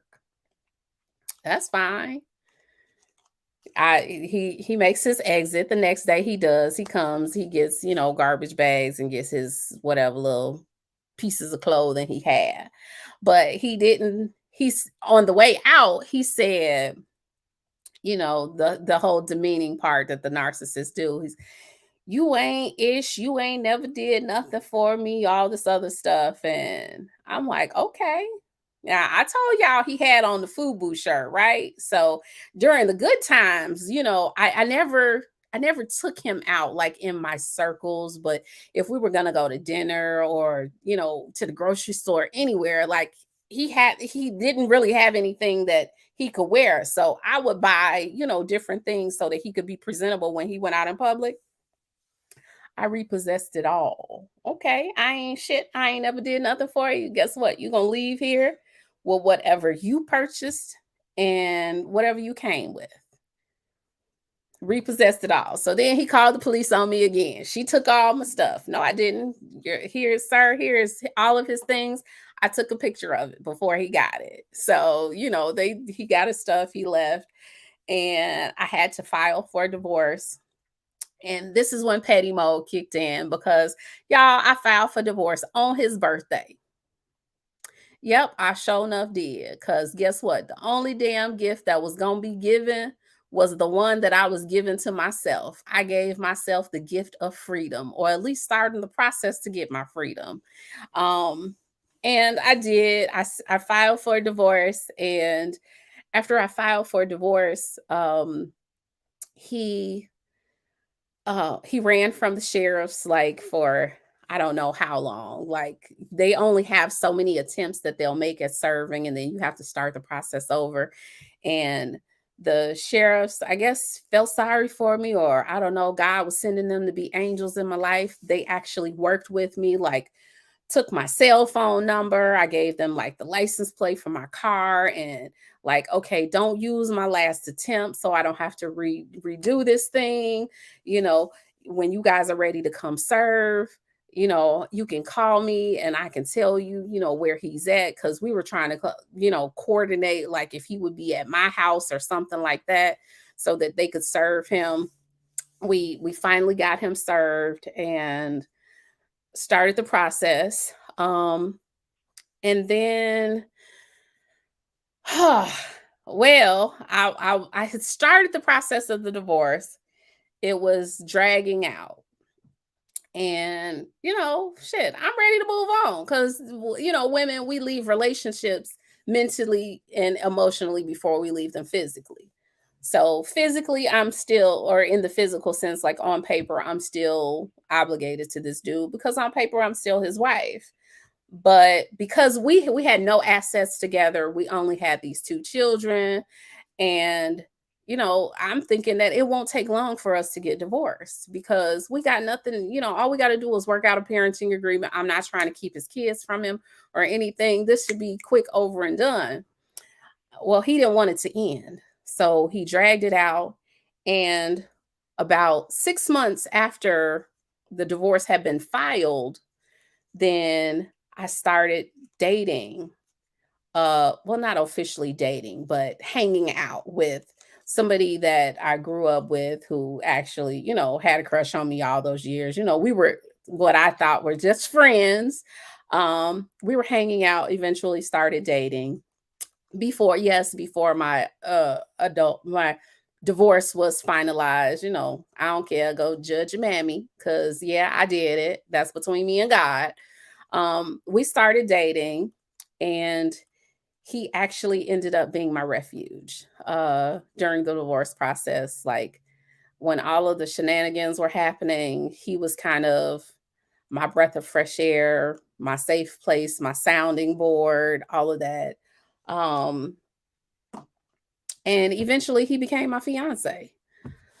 Um, but he helped me through the divorce process. And soon after, and I kept him. Initially he had a problem, with my status, because he was single and had never been married. But because I was transparent, I shared everything. I kept him in the loop of everything, gave him a play by play. He knew that it wasn't one of those situations where I was trying to have my cake and eat it too, or I was bouncing back and forth between the two. you know it just I ended it. It just hadn't ended officially. And we were dating, and he helped me through that process, and I was appreciative for that. And I finally had somebody I was attracted to, that checked off my boxes.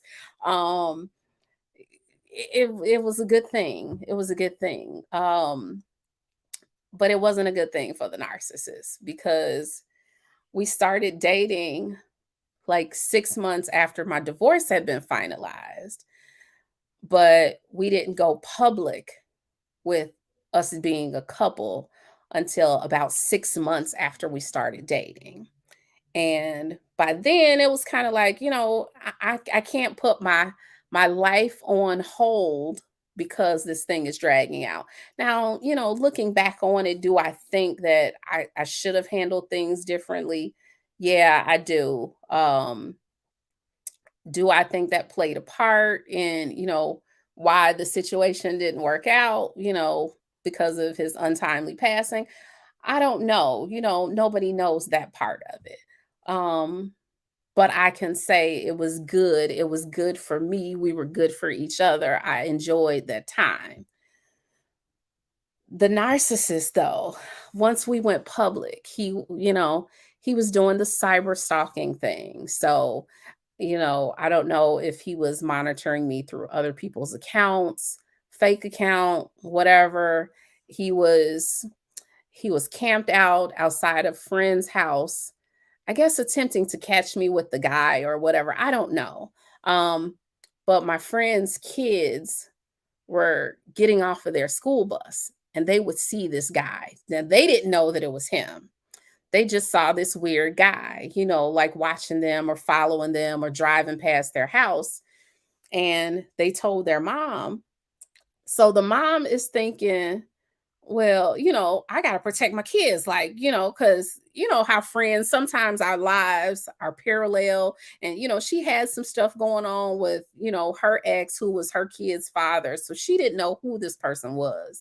But the guy, the kids ended up like taking a picture of him. And lo and behold, it's my narcissist that is stalking her kids and stalking her house, because he's trying to, I guess, catch me coming there with my now new boyfriend.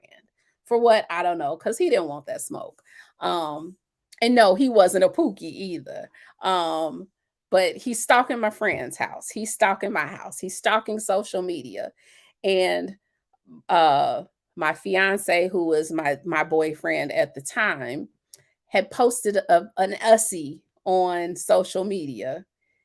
And when he posted the picture on social media, all hell broke loose, even though I had filed for divorce, because then he just went into, I don't know, some kind of rage, because the church side of him was kicking in, and he was saying things like, posting, the love scripture, love is patient, love is kind, and all this other stuff, like hoping, well, I don't know if it was hoping, but he's convincing himself that, you know, the devil had influenced me. And this is why I was with this person now, even though legally I was his wife. And, somehow he had to get him out of the way so that, we could come back together and reconcile. And I don't know, I guess ride off into the sunset. I don't know, which was never going to happen. So he started cyber stalking me and my fiance and everybody around me. Still trying to maintain contact with my family members. Um, my fiance's car windows ended up getting busted out. We still don't know who was responsible. Actually, they got busted twice. Um, we still don't know whether or not he was responsible for it, but it was like, okay, we're at the time, the money to have the repair done was like water under the bridge. He's like, I got too much to lose. I'm not going to entertain this dude. I'm going to go get the window fixed. Happened the second time. Okay, I'm going to go get the window fixed again. He gets nothing from me. Then the police stuff started. So he was literally calling the police on me at different times. It was kind of whenever he felt like it, I guess, maybe once a week, once every 2 weeks or whatever. And he would do things like text me and say, I'm about to call the police and tell them to do a well-being check because I haven't talked to you. Sir, you do realize you're texting me. You're talking to me in a sense now. So I would have to call the police and say, hey, my ex is just threatened to call you guys, because I'm trying to give them the heads up because, I don't want them to go to my house and think that somebody's passed out in there and that's why they can't make contact. So they're, kicking the door in or breaking a window that I got to pay to replace. So I would call the police and say, hey, my ex has said he's going to call. He just texted me saying he's going to call you guys to do a well-being check. I'm not at home and I don't want anybody to go there and kick my door in. I'm just letting you know what happened. So of course he would call them, but they've already known. And, listen, y'all, I told y'all it might be all over the place. I don't even know where to go next because I don't know what happened, like to go forward or not. Well, I'm gonna go forward, and then in another edition, I'll get back to some of the other stories that I skipped over because y'all, this is only the tip, like a small bit. But COVID happened. When COVID happened and the quarantine happened. Now, by this time, we've gotten divorced. It took us almost 2 years to get the divorce finalized, just because he would come up with anything. And when we finally got the divorce, it was at the point where the judge was just tired and was like, okay, sir, it's over. We're doing this thing. It's ending today. That was after, only the tip. Yeah, because like I had gotten a new car. Y'all know how we get a divorce or we free, so we about to live our best life. And I had gotten a new car because I needed one. I needed a car with a third row. So I'm like, I gotta go get a mommy mobile so I could, cart all my kids around. And he wanted my car. Or he wanted me to have to sell my car and give him part of the money, which wasn't gonna happen. But yeah, so we finally get a divorce, and fast forward, COVID happens, and it's quarantine. Nobody can go anywhere, and I already know who I'm dealing with because like he dirty on a regular day. So now we got this whole pandemic happening, and you can touch something, and so I'm trying to keep my kids safe. Like, no, y'all staying in the house. We quarantining everybody in the house, nobody leaving out. And he was supposed to get his visitation, and I tell him, I'm like, listen, this pandemic is I'm not trying to keep you from your kids. I'm just trying to keep the kids safe. We're quarantining at home. When this pandemic is over, then we'll resume your visitations. I'll even give you some of my weekends so that you can make up for the time that you lost. And that don't really work with a narcissist because they have to have control at all times. So because he wasn't in control and he didn't get to determine, when or how these visitations were going to happen, after some time, he decided to take me to court. I get served with papers. He's going to court. So now, okay, here we go in court again. Now I've got to get an attorney. This is 2020. I've got to get an attorney and go to court to address, these allegations that you're making. Um, After a few months, then the court said that, pandemic aside, that I still have to, do it. So I'm just praying at this point. Okay. I have to pray that my kids, and y'all know with little kids touch everything. They put their hands in their mouths and all this kind of stuff. Um, Wait, Peace Love said, child, and he's probably going around saying you and the marriage was the worst. Right. I don't really know what his story is about me and the marriage being worse. What the only thing that I know, and this is because he told me, was that he had gone like on Facebook to some kind of Christian group and put my name in the Christian group and told the people to pray for his wife because I was involved in an adulterous affair with a man, and the devil had a hold of me and he wanted them to pray for me and whatever, and that wasn't really his goal. He didn't want them to pray for me for those reasons. That was his way of shaming me. And I'm like, the people in the prayer group don't have heaven or hell to put me in, and neither do you. So guess what?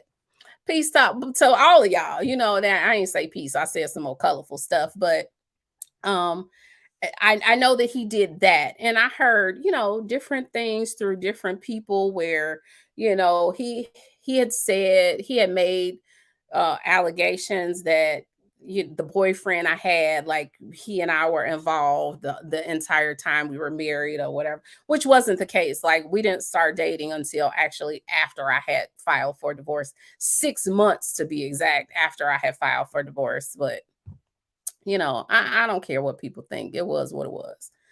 Like I have to answer that. But yeah, the cyber stalking, like he had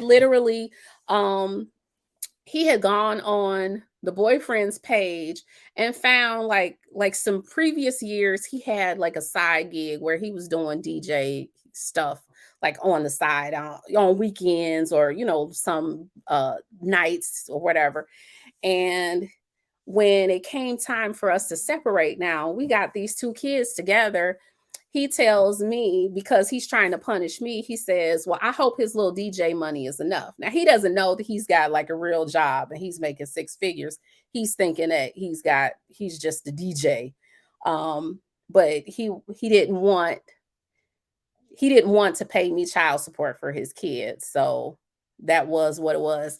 Hey, Miss Vanessa Dallas, y'all, that's my auntie. She in the clouds. Well, not in the clouds, but she's in the chat. So yeah, he had said, I hope his little DJ money is enough. And he didn't take care of it. He didn't pay child support for his kids. He had gone to court and told them that he didn't have a job, that he wasn't working. And I told them that I would reserve the issue of child support until he got a job. And the judge said she didn't feel comfortable with him leaving her courtroom not paying anything. So she ordered him to pay $100 a month total. She's like, I don't care where you get it from if you have to borrow it. And of course, he didn't pay it. And then when he did, it would be, $35 here, $25, $15 or whatever. He was behind on the $100 a month payment, and I couldn't keep up with how much he owed at that point. So I was like, you know what? I'm just gonna go to the child support enforcement people so that they can, keep the running tally of what he owes, and I don't have to be bothered with it. And that pissed him off as well. And it was what it was. But so he took me to court in 2020. We're actually still in court in 2022 because I don't know what it is as far as the justice system. Like you go there because you want help or, an impartial third party to step in, make sense of it all, reach some agreement. But he has managed to find a way to manipulate that system. Every time we're close to an agreement, then he decides to change and he switches it up. So then we start all over. He had a change in attorneys at a point, and it's just been never ending. And I stopped counting when my attorney's fees passed the $10,000 mark. And I'm like, I'm not only am I taking care of your children, without or with a negligible contribution from you, then I also have to go to court to defend, this thing. He wants half custody so that, we know why, so that he doesn't have to pay child support because, that's his way of punishing me. But you don't have stability, and I'll fight to the death, to my last breath for my children. I don't care how much money I have to spend. I'm going to be here as long as he's here. Um, and that was part of the reason why I was kind of delaying telling parts of my story, because this case is pending. But I'm not running anymore. And I'm not going to give him that power over me to control my narrative and what I share, because he shares whatever he wants to share. So I am too. And that's why I'm here. Um, and I haven't even gotten it. Look, y'all, I've been here almost 2 hours. I haven't even gotten into the crazy stuff, but I'm going to save that for another time, because I skipped over on a previous stream. I told a little bit about the eviction. Um, I didn't tell y'all about the attempted robbery. Um, I didn't tell y'all about the sibling stories. I didn't tell y'all about the friends. I didn't tell y'all about the miscarriage. Um, what else? There's so many stories. Like, Soul Toucher said, damn it, I'm drinking on the next one. Yeah. Robbie said, I'm just listening and supporting. I thank you. I appreciate you. Eugene Steele says security and stability. You mentioned he was lacking stability. Did he also lack security? He lacked all of that. And literally my only justification or reasoning for choosing him was because he looked good on paper. He checked off all the boxes. He wasn't a pookie. He had a church background. And, because I didn't know, at that time, a whole lot about, church or living this Christian lifestyle or the Christian walk, then I chose him for all the wrong reasons. Okay, I'm going to choose him. And, because he has this Christian background and he has, so I thought, a relationship with God, then the rest will fall in line later, because, this is all he knows. So, it has to go in the right direction, right? If we're going to church together, if he has a prayer life, which seemingly he did. But as they say, everybody in church ain't saved because go to church every Sunday, or you're quoting commonly referred to scriptures, doesn't mean that you have a true relationship with God. And that's what I learned a little too late, and when I was knee deep in the bullshit. So I don't, as Robbie said, God don't know a lot of these ninjas. I learned that the hard way. I learned that the hard way. And I don't feel bad, because I got two beautiful babies that I love to life from the situation, so for that I'm grateful and I wouldn't change. But could I honestly say, if I had to turn back the hands of time, would I do things a little bit different? I can't with certainty say that I would do the same things over. I would probably go in another direction.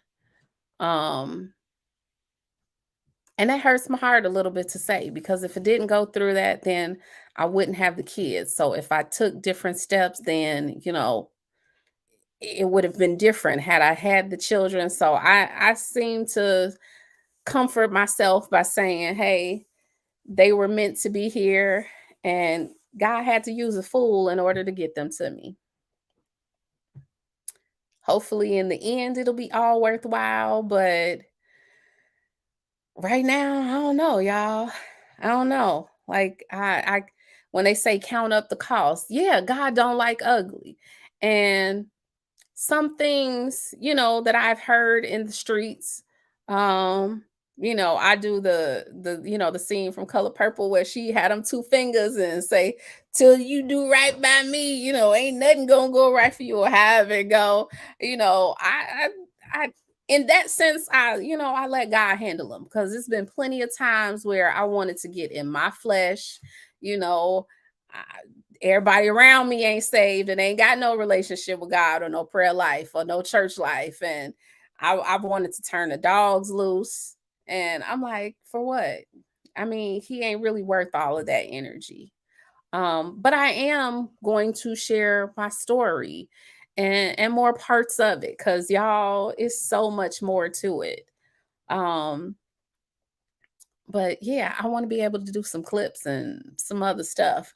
No, JP, no, I'm not going to let go and let God in that sense. I'm going to let go and let God handle his karma or whatever chastising he gets from God because of things he's done. Probably his existence is enough. Um, he tried to well, I ain't gonna say replace me, but he got a new supply, actually a few new supplies after me.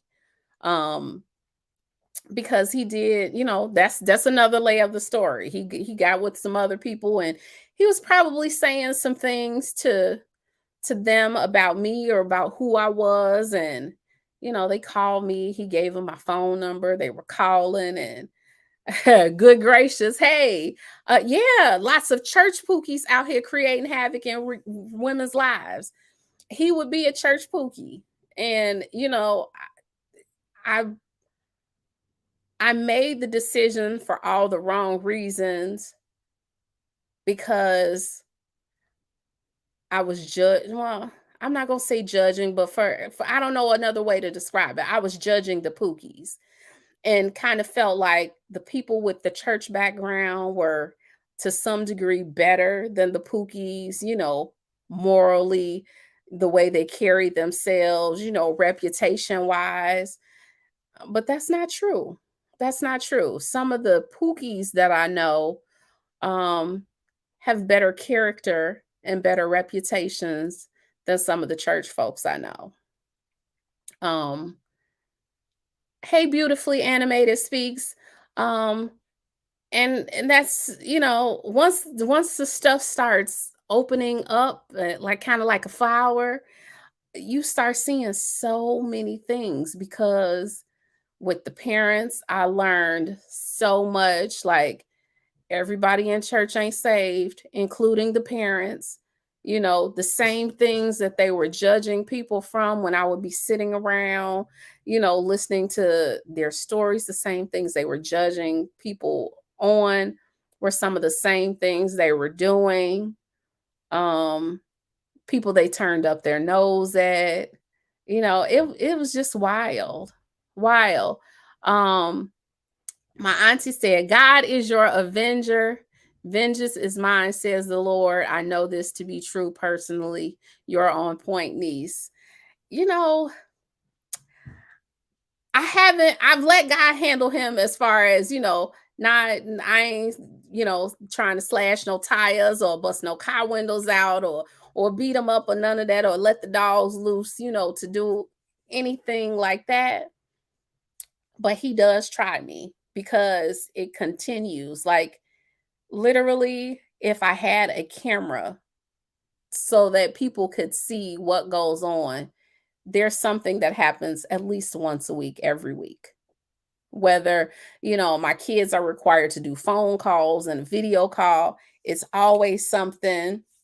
There's, whatever new supply he has in the midst, they're a part of it. He manipulates them into, I guess uses them like puppets. So they're calling me and, doing all kinds of crazy stuff. And I'm like, when does it ever end? When does it ever end? Robbie said, you better than me. I pour up bleach. I look at it like if I pour up bleach, if I do something to him, I'm going to prison. I'm going to be in jail somewhere. And then where are my babies going to be?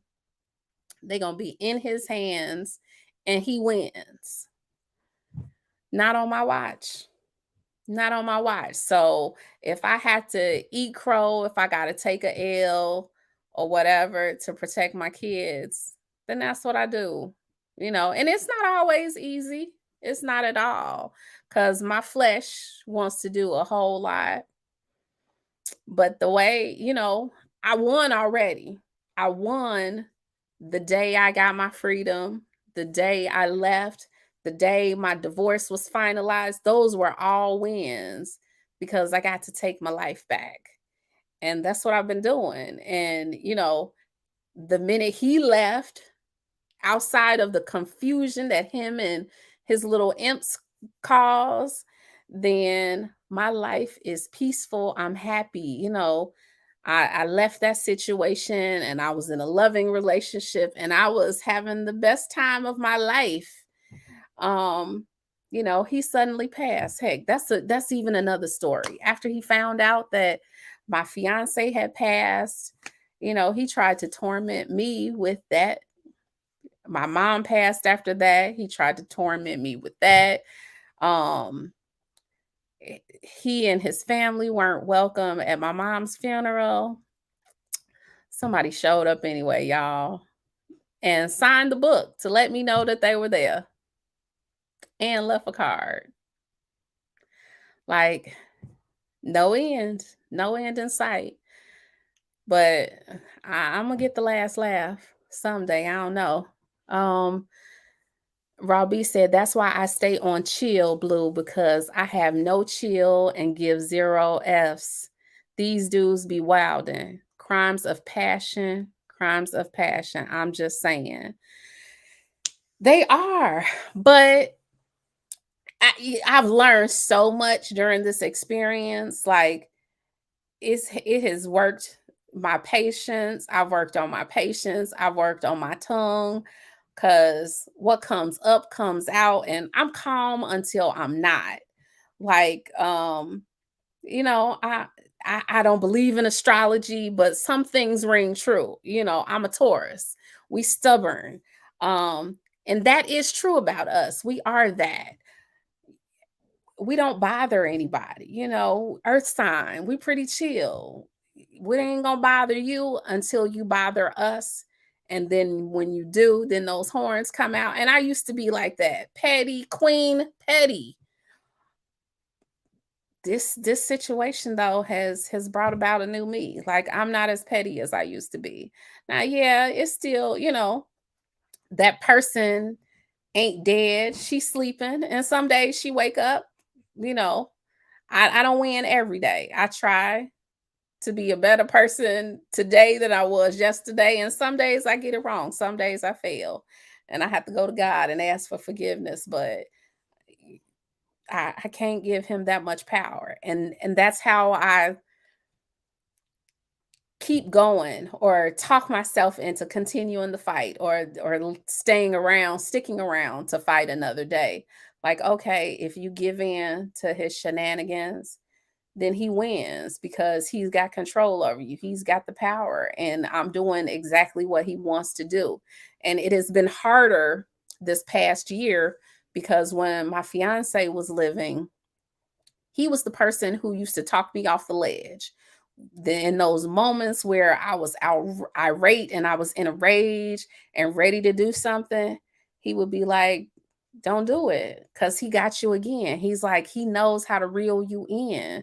He know exactly what to say. Hey, Cannon, he knows exactly what to say to push your buttons. And I had to stop and think about that because he was right. Like, he was pushing my buttons and he knew, how long to push that button. Hey, TM, he knew how to push the button to get a reaction out of me. So I'm better now at controlling them. But because I don't have him here to talk me off the ledge sometimes, some days I do lose it or I'm upset or, he got me feeling some type of way about the dumb stuff that he does, but I haven't gone over the edge yet. And but yeah, y'all, I'm gonna have to come back to tell the other stories because it's a lot. It's a lot. And I'm some days I'm tired, I'm on here. Yeah, I started the beginning of my broadcast off saying that I didn't want to be, y'all know I hate being here on a Saturday. This is supposed to be my free weekend where I'm supposed to be outside, adulting, and doing what I want to do, being kid free. And I have a kid at home because every other week I've never, since we went back to court said, hey, you got to turn up the kids. I've never denied him his parenting time. So every other weekend I have to turn the kids over to him, even at times where I didn't know when or if he was going to return my kids. During the summer they were supposed to be there for a weekend, he would keep them a week.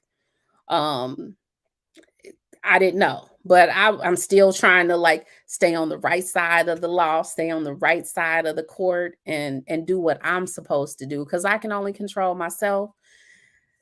I'm here today because I had to be in. I'm on mommy duty still because one of my kids refused to go. Like tears in the eyes, crying, everything, kicking and screaming because she didn't want to go. And of course, the narcissist did what a narcissist would do. He tried to bribe her at first to go.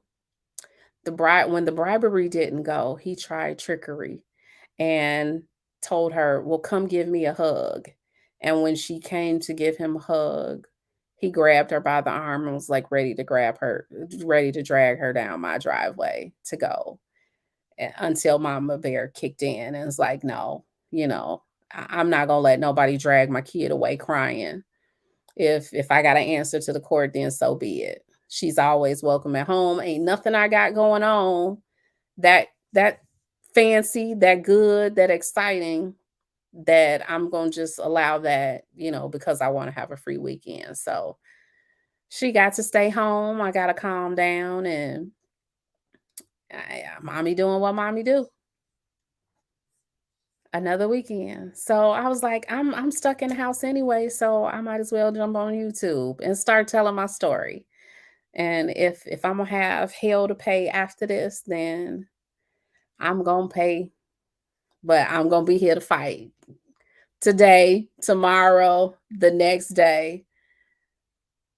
El Nixon said they don't know they're taking part in crazy. You know, that's the part that I don't know. And I've been like, since I found out about this, like I've done research on narcissism, all the traits and characteristics they're talking about, the different behaviors that they display. And I swear to God that I find something new every time I look into it. And I don't understand, like, what kind of crazy is it? Because I'm like, is it sociopath?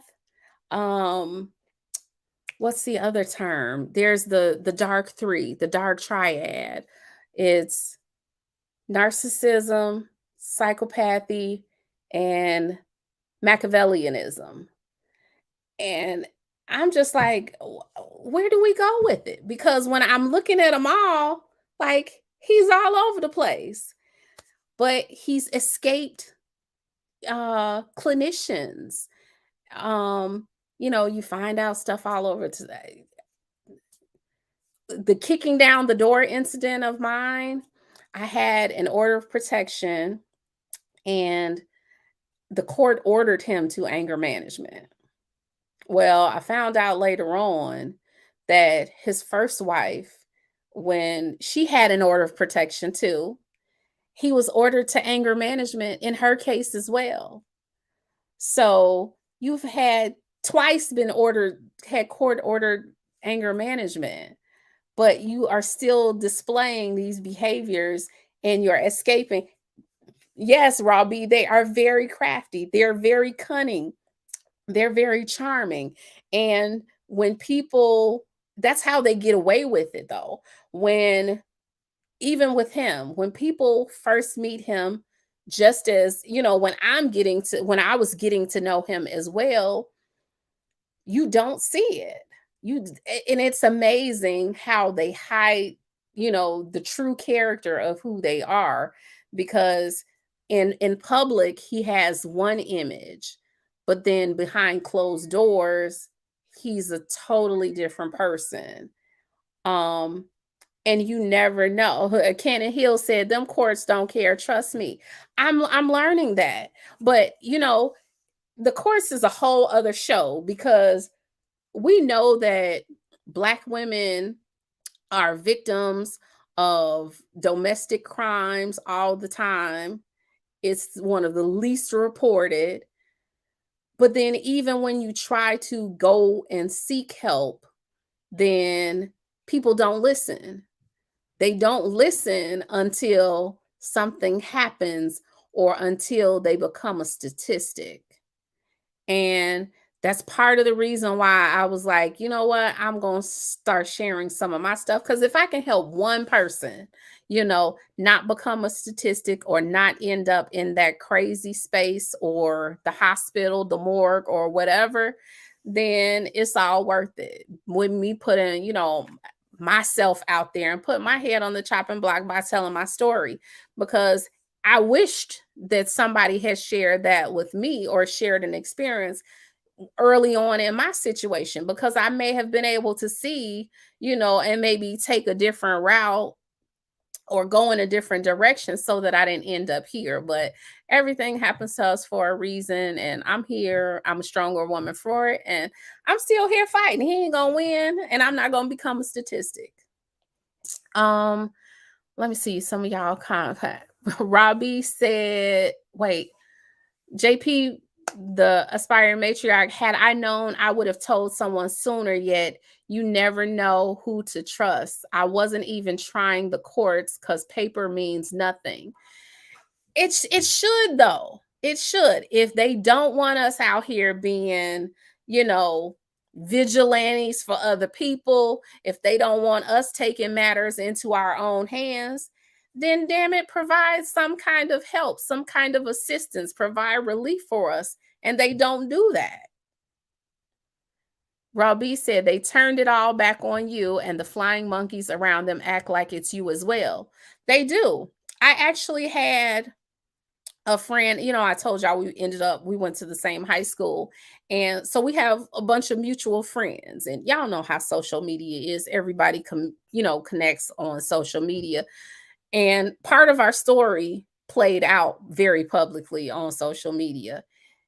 And, because the narcissists, they want people to feel sorry for them. So they go with these sob stories to people. And he would do that. He had gone to a gentleman who was, went to high school with us. And that gentleman was actually angry at me because they did their little trauma bonding, the trauma bonding based on a lie.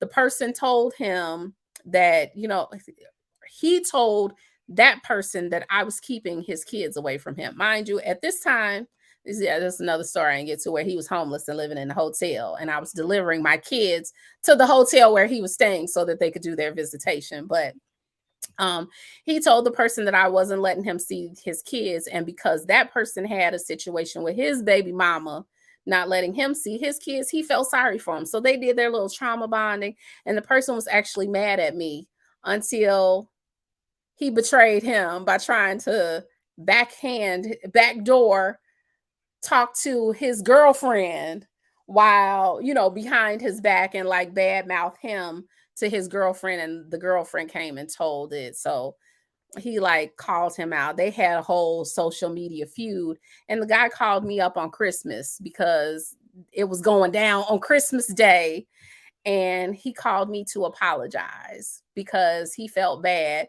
He was saying that he was mad at me based on what he was telling him about our situation. He didn't find out that he was a liar until he lied on him. It was like, wow, really? I appreciate your apology, but that's a little simple-minded. Like you done been judge and jury and convicted me based on what somebody told you, and you hadn't even heard my version of the story. But it was what it was, and it's unbelievable. Beautifully animated speak said, "Wow." I know, wow. Like from day to day, sometimes it blows my mind the stuff that goes on, and I'm just like, somebody got to witness. And I tell my friends sometimes, or either I have them listen in, because I'm like, if I come back and I tell what happened to somebody, they gonna swear to God that I am lying about this. Like, this is the God's honest truth. Here, see, watch, like, be here with me, or recording. And now I have to have cameras all around my house so that it's recording comings and goings, and even conversations, so that there's a record, and there's like this whole different way of living. you know it's unbelievable. I came to TM said the world is not set up for the unity of the Black family nor the system. It's not. We have to be realistic, though, that it's not all sunshine and roses all the time. Sometimes ish happens. And when it does, there needs to be safeguards in place so that all parties are protected. And it's not really set up that way. And I'm going to say it as a Black woman, because the only experience I know is as a Black woman. It's not really set up to protect us. You have to protect yourself. And if we, it's kind of like we're damned if we do, we're damned if we don't. If we protect ourselves the way that our flesh tells us, then we go in jail. If we protect ourselves in other ways, by in a narcissist case, if we protect ourselves by ignoring them, then they just go harder. So it's like, I can cut off all contact. Like right now, he's barred from contacting me other than by email. Does he try other ways? He still does. He absolutely still does. But if there is no immediate threat of danger, then is the court going to give me an order of protection? Probably not. There has to be an immediate threat of danger. And the narcissist, they toe the line right to the point where they can't do anything to them. So then what do? You're stuck between a rock and a hard place. Okay, I can't go to the justice system to get relief or to get protection. I can't take things into my own hands, because if I do, then I'm going to jail. I'm going to prison. What do? Don't know. Don't know. OG Patrice, girl, do you have protection for yourself? Yes. I stay strapped. I mean, I was that kind of person anyway before this situation, but now I absolutely do. And if ever I had to make the tough decision, if it's going to be me or them, it's most definitely going to be them. I'm coming home to my babies every day. I'm not going to start nothing. I'm not going to initiate anything, but I'm damn sure going to protect myself if I feel that my life is in danger. I absolutely am. And I have the right to do that. Constitutional right to do that. L. Nixon said, I was talking about the new friends calling and harassing you. It should click that it's not right. It doesn't, because they have a way, they're manipulating. The manipulation runs so deep, and they're so calculated when they do it, because they want to wait, hold on. OG Patrice, I'd rather be judged by 12 than carried by 6. Absolutely. I swear to God, that's the truth. But El Nixon, no, because they fabricate these stories and they play on the emotions, and typically the narcissist aligns themselves or attaches themselves to an empath. I am most definitely an empath. Their supply is usually an empath. So they find those people, they tell these stories, and then that empath is going to feel sorry for them. We want to try to fix things or fix the world. You know, I don't want to say the tree huggers, but the people huggers.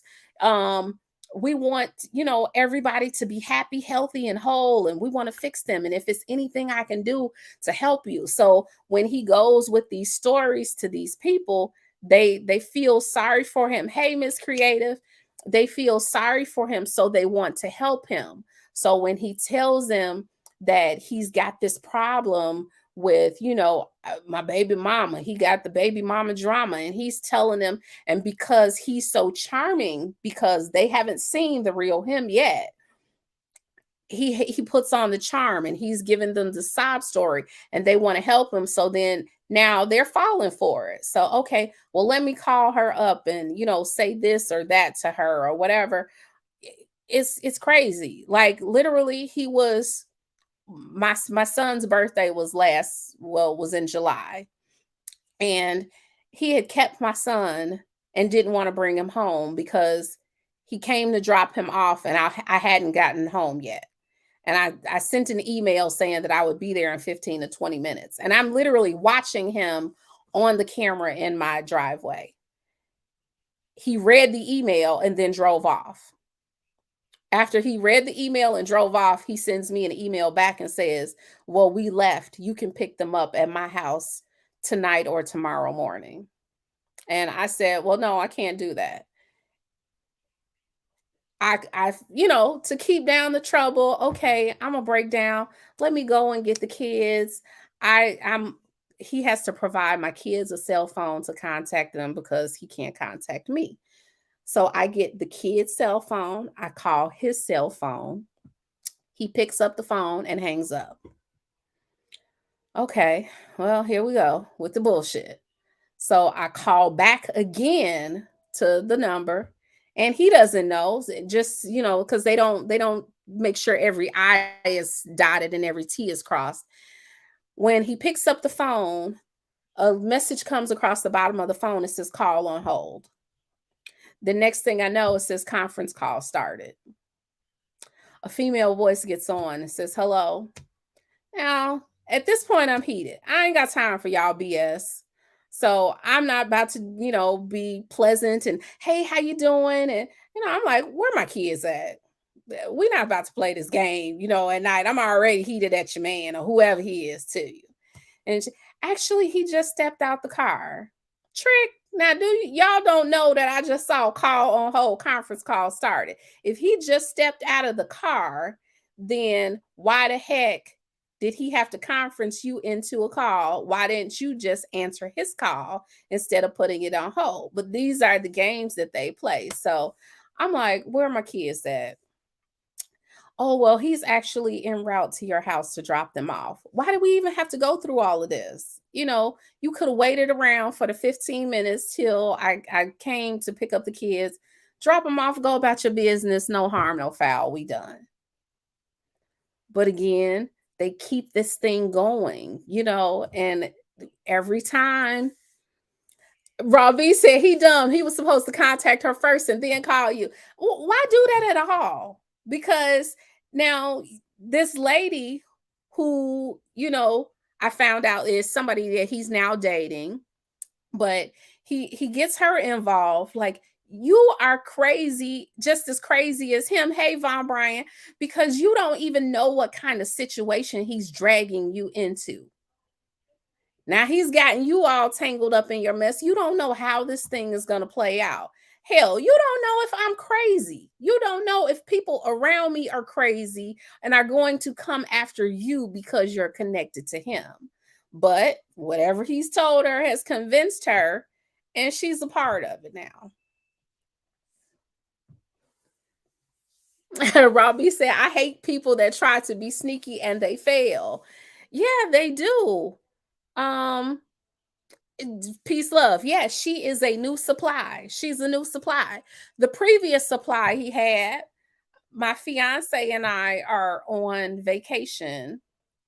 He has the girl call me while we're on vacation because he's cyber stalking. He sees my fiance's social media and he posted that we were on vacation. So he has her call. Okay, well, because I know the tricks now, I'm not going to let them ruin my vacation. I'll deal with them when I get back home. And she comes back and, she's saying all this stuff. And I'm like, girl, I'm not about to entertain any random whoever he talking to, get off my phone. And she's going and he had her in, she's showing up at my house when he's, picking up or dropping off kids. And just, it's never ending. It's never ending. And I don't understand it. Like, people say empaths have to become supernovas. That's too much stress. That's too much work. I'm not doing anything. Like, just stay away from me. And I'm not the type that I'm not, even though he doesn't pay child support, the courts had given me an order for more money, like for $500 a month. If he paid it, y'all paid it. So the money that he's in arrears is just constantly growing. And I'm not on his phone. I'm not saying, hey, I need you to do this. I never ask for anything. I never call. I never send emails. I have no contact with him literally unless he initiates it.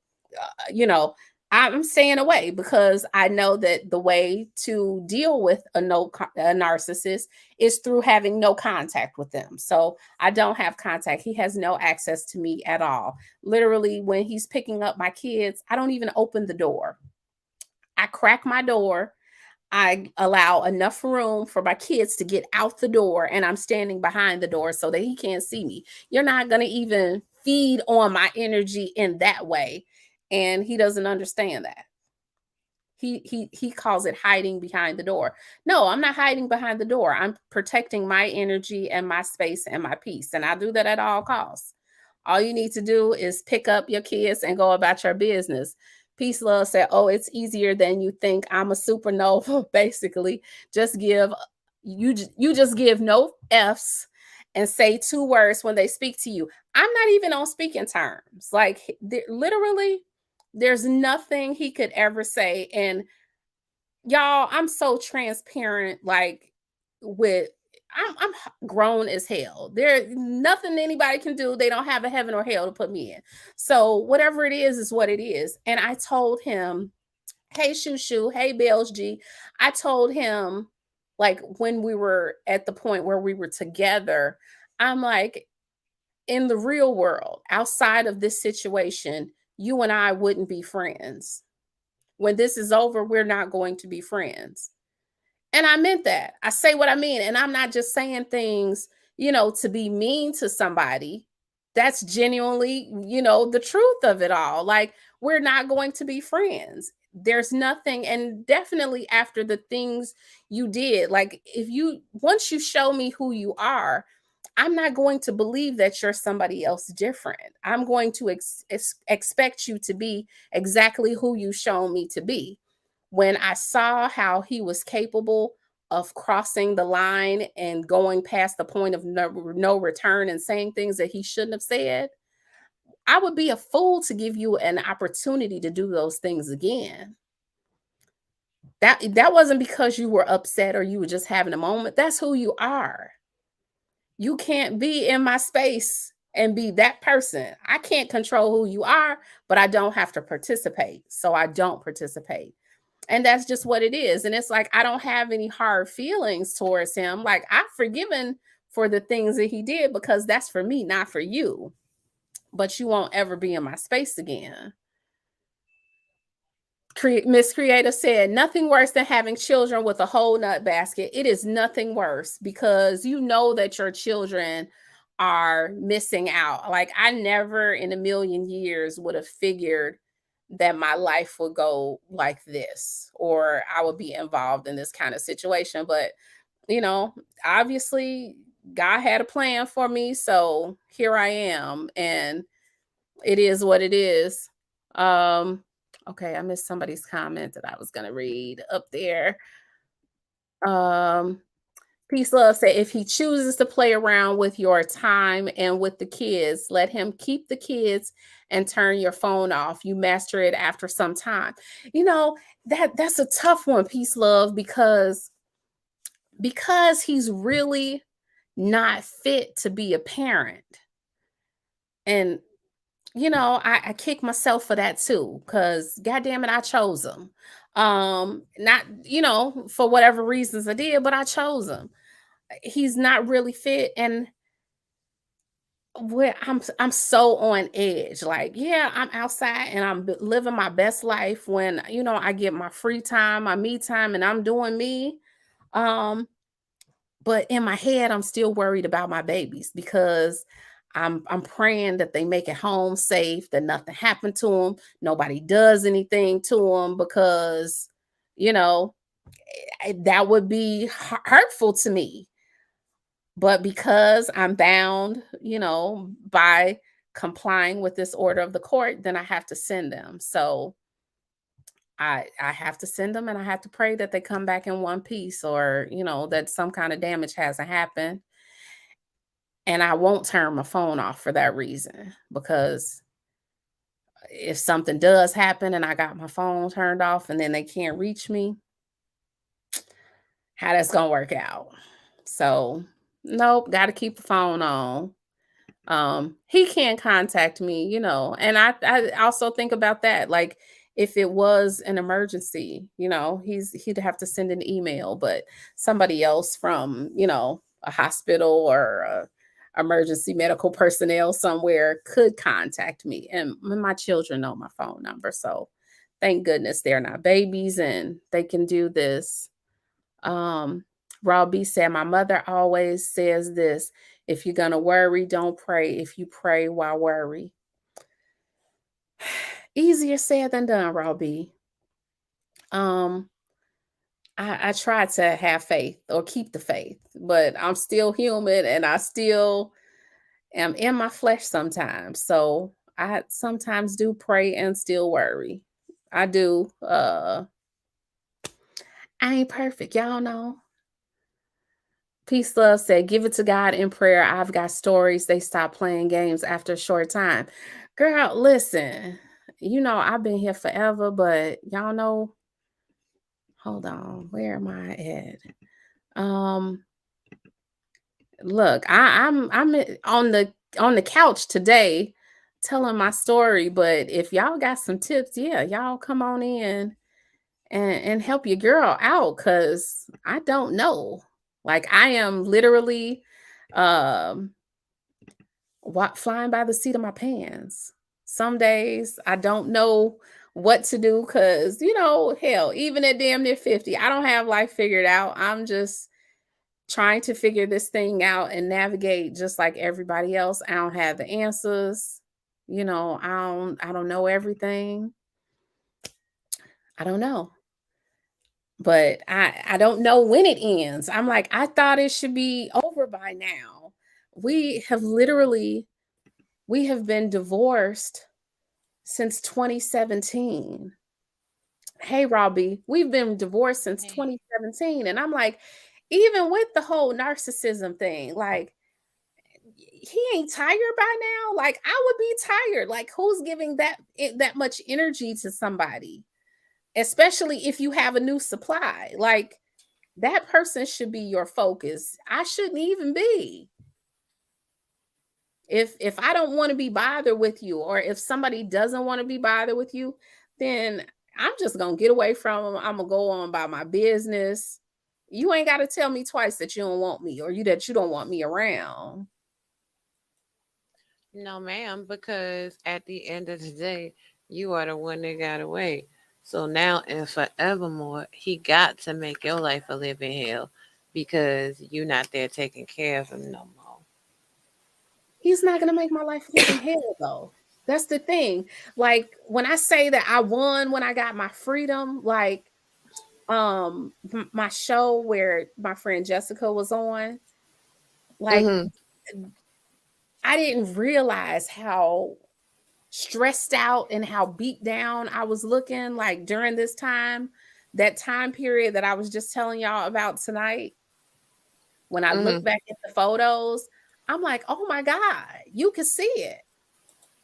And after we left, like everybody kept saying, oh my God, your glow up, you glowing, like you look like a different person. And I'm like, now I know I wasn't, I've never been the whole disheveled looking, but maybe it was something they saw in my eyes. I don't know. But I felt so much lighter, so much happier, at peace once he was gone. And then I was with somebody where I was actually enjoying life. So he's never gonna have that. And Yeah, even in my grief, I had my moment where I was grieving, but nobody saw me. I went to my little quiet place and did my grieving. And when I came back, it was like, okay, I took a blow, I took a beating, I fell down, I got back up, and here I am to fight another day. this is the thing though with these narcissists, right? Mm-hmm. They don't view themselves as a narcissist. True.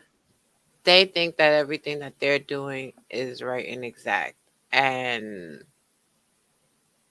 that they are the victim. Mm-hmm. So you have to you have to create the perfect storm for them to implode on themselves. So when it comes down to the kids, I Mm-hmm. will tell you this: children are extremely resilient, Right. and peace love is right. When he's not bringing the kids back on time, and Mm-hmm. then you are calling him, and he has the opportunity to do the clowny McClownson stuff, like calling people on three-way. What you're doing unwittingly is you are giving him exactly what he wants. See, with a narcissist, how you win is you switch up on him. See, while you know his patterns and behaviors and what he's gonna do, he know you too. It goes deeper than pushing a button. There are certain things that you inherently cannot ignore because it's not in your Mm-hmm. nature. So Mm-hmm. therefore, next time he take the kid, don't call him. Even and it's gonna suck. I don't call that one time on the kid's birthday. That was the first time that I had called, literally in years. I'm Like telling he you, hasn't laid eyes on me in years. In 2 or 3 years to be exact. yes, but you're not never supposed to bring them to him. You're never supposed to do it. That's not Right. what the visitation order says. So if he Right. can't come get them kids, then he can't see them kids. He don't bring the kids back at the time he's supposed to bring them back. Turn your phone off and call the police. Because the way Look, it I'm works, gonna have to tell that story in a different thing. Actually, when I was gonna go to the courts to get an order of protection recently, or in mhm, recent years, not recently, in recent years, it was after the police told me that. Like when he was calling the police on me regularly, the police got tired of him, and the police officer came and said, um, you need to go and get an order of protection. He was like, at this point, it's harassment. And I'm like, right. well, damn, the police are saying, like, come on. I mean, I knew it was at that point, but it was like, why we even got to get to this? No, because the way you dismantle a narcissist is you start playing on their game. You want to see real change? If you want to see real change, you got to play the game just as dirty as him. On a legal tip, Mm-hmm. legally, if he's not doing what he's supposed to do and he wants to make you spend this money on an attorney, then well, let's spend the money then. Push the That's goddamn what button. I said. I'm here for the duration. Right. So His money gonna run out before mine, so we'll be here. right. So arm yourself. Put on the full armor of God. Turn your phone off. And if he's not back by the time that is stipulated in your divorce decree for his visitation rights, as soon as it is 6:01, call 911. Excuse me, officer. This man has my children. We have a decree in the divorce documentation for visitation. He is violating the order. I need to have an incident number written. If you guys can reach out to him and find out where he is with my children. Mm-hmm. Keep racking up that information, because then you can go back to the courts. Because how you doing it right now, sis, is you are playing into his hand. Take back the home court advantage and apply that motherfucking pressure. And then have my spirit all vexed.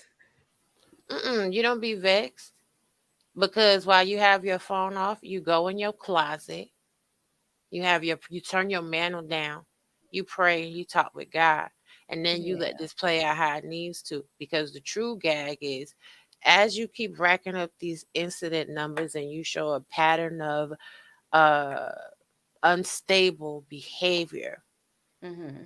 a pattern of mental instability, you can then go back to court and modify your visitation. And when your daughter, the next time he comes to get your children, record. You say you have cameras in your house? Oh yeah, Take everything is on. Everything has been recorded. And good, he take doesn't that. know that. I mean, unless by chance he's, stalking my YouTube and he sees this recording, this live stream, then yeah, he knows yeah, the whole incident was captured on video. Good. So take that. Sound and- included. Good. Take that to Yeah. the court, because to me, I'm sorry, that sounds a little bit it's very sketchy. I don't Yeah. at like dealing in some of the fields that I've worked in, I don't like when children are responding like that. That's indicative that something traumatic is going on in his house, which requires a investigation. I personally would call Child Protective Services on Monday morning and initiate an investigation.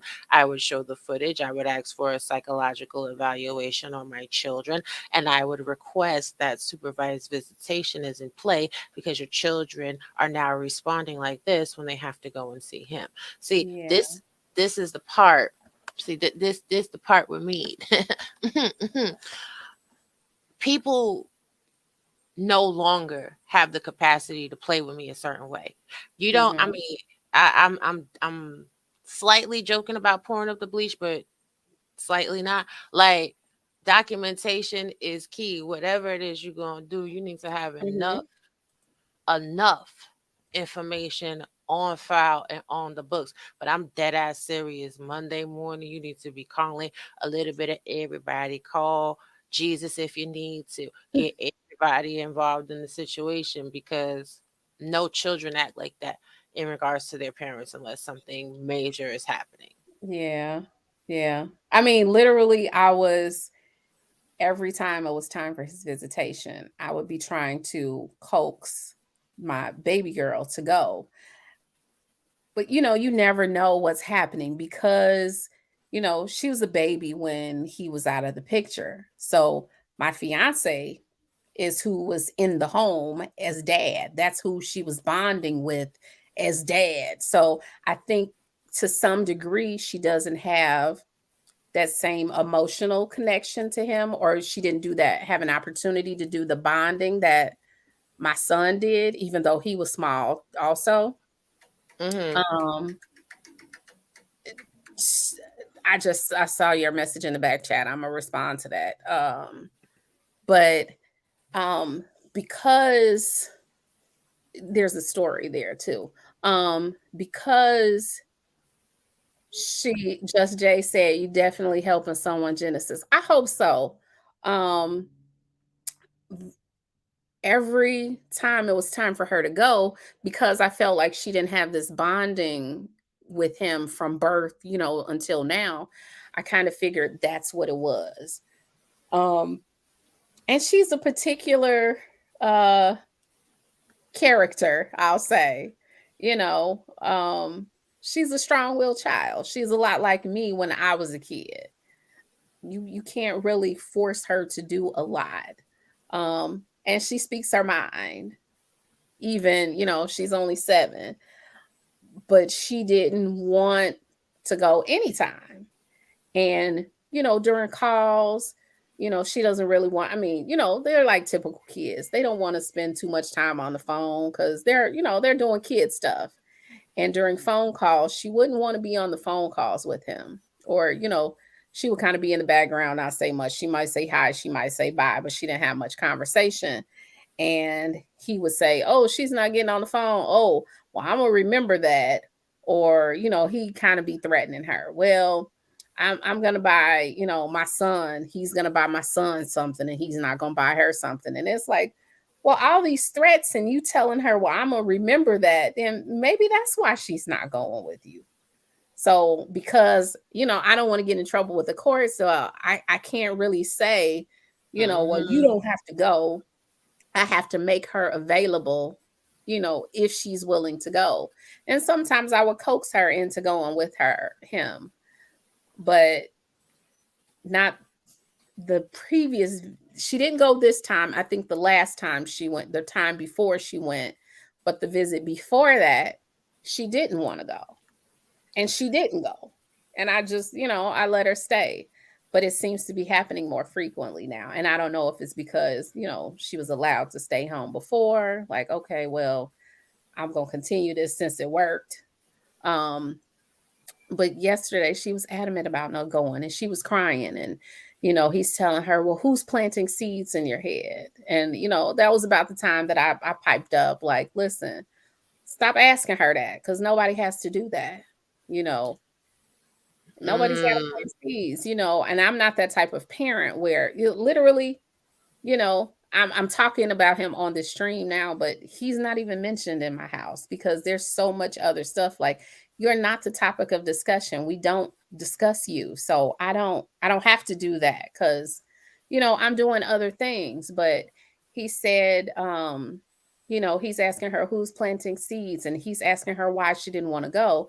And, because I don't open my door all the way so he can't see me, he doesn't know that I can watch my camera when, I'm letting them out. So I'm watching her on the camera and she's looking back at my front door like, I assume she's waiting for me to come save her, so she doesn't have to go. And he's asking her, well, why do you keep looking back? What do you keep looking back for? Did somebody tell you not to go? No, no, That she's waiting for a rescue, and then it was at the point where, he's trying to, well, come give me a hug so that he can snatch her up and take her down the driveway. Um, that I jumped into rescue mode. Okay, because I don't want her to feel like, hey, I'm looking for my mom to rescue me and she didn't come. No, so mama coming to the rescue. So I came like, come on in. You don't have to cry, and I consoled her once she got in. But of course, he's, well, they're my kids too and all that. Listen, I don't give a damn. Now, if the court gonna sanction me for what I did, then so be it. But right now it's done. So that is the quintessential picture of emotional abuse. I really Hmm. am uncomfortable with the fact that he requested a hug in order to drag her somewhere. Yeah. That doesn't sit right in my spirit. And it Yeah. is very clear that whatever he got going on when you are Hmm. not there does not resonate with her spirit. And you said she was in your belly while a lot of this stuff was going on, right? Oh, absolutely. So see, Absolutely. this is the Well, thing. in the beginning, when she was in my belly, he wasn't around. Hmm. He came in, mid pregnancy because, there was the whole back and forth, in and out, break up, back together, or whatever. And at the point he came around before she was born, um, it was, because I want her to know her father. And, so it can't ever be said that I kept the kids away from their father.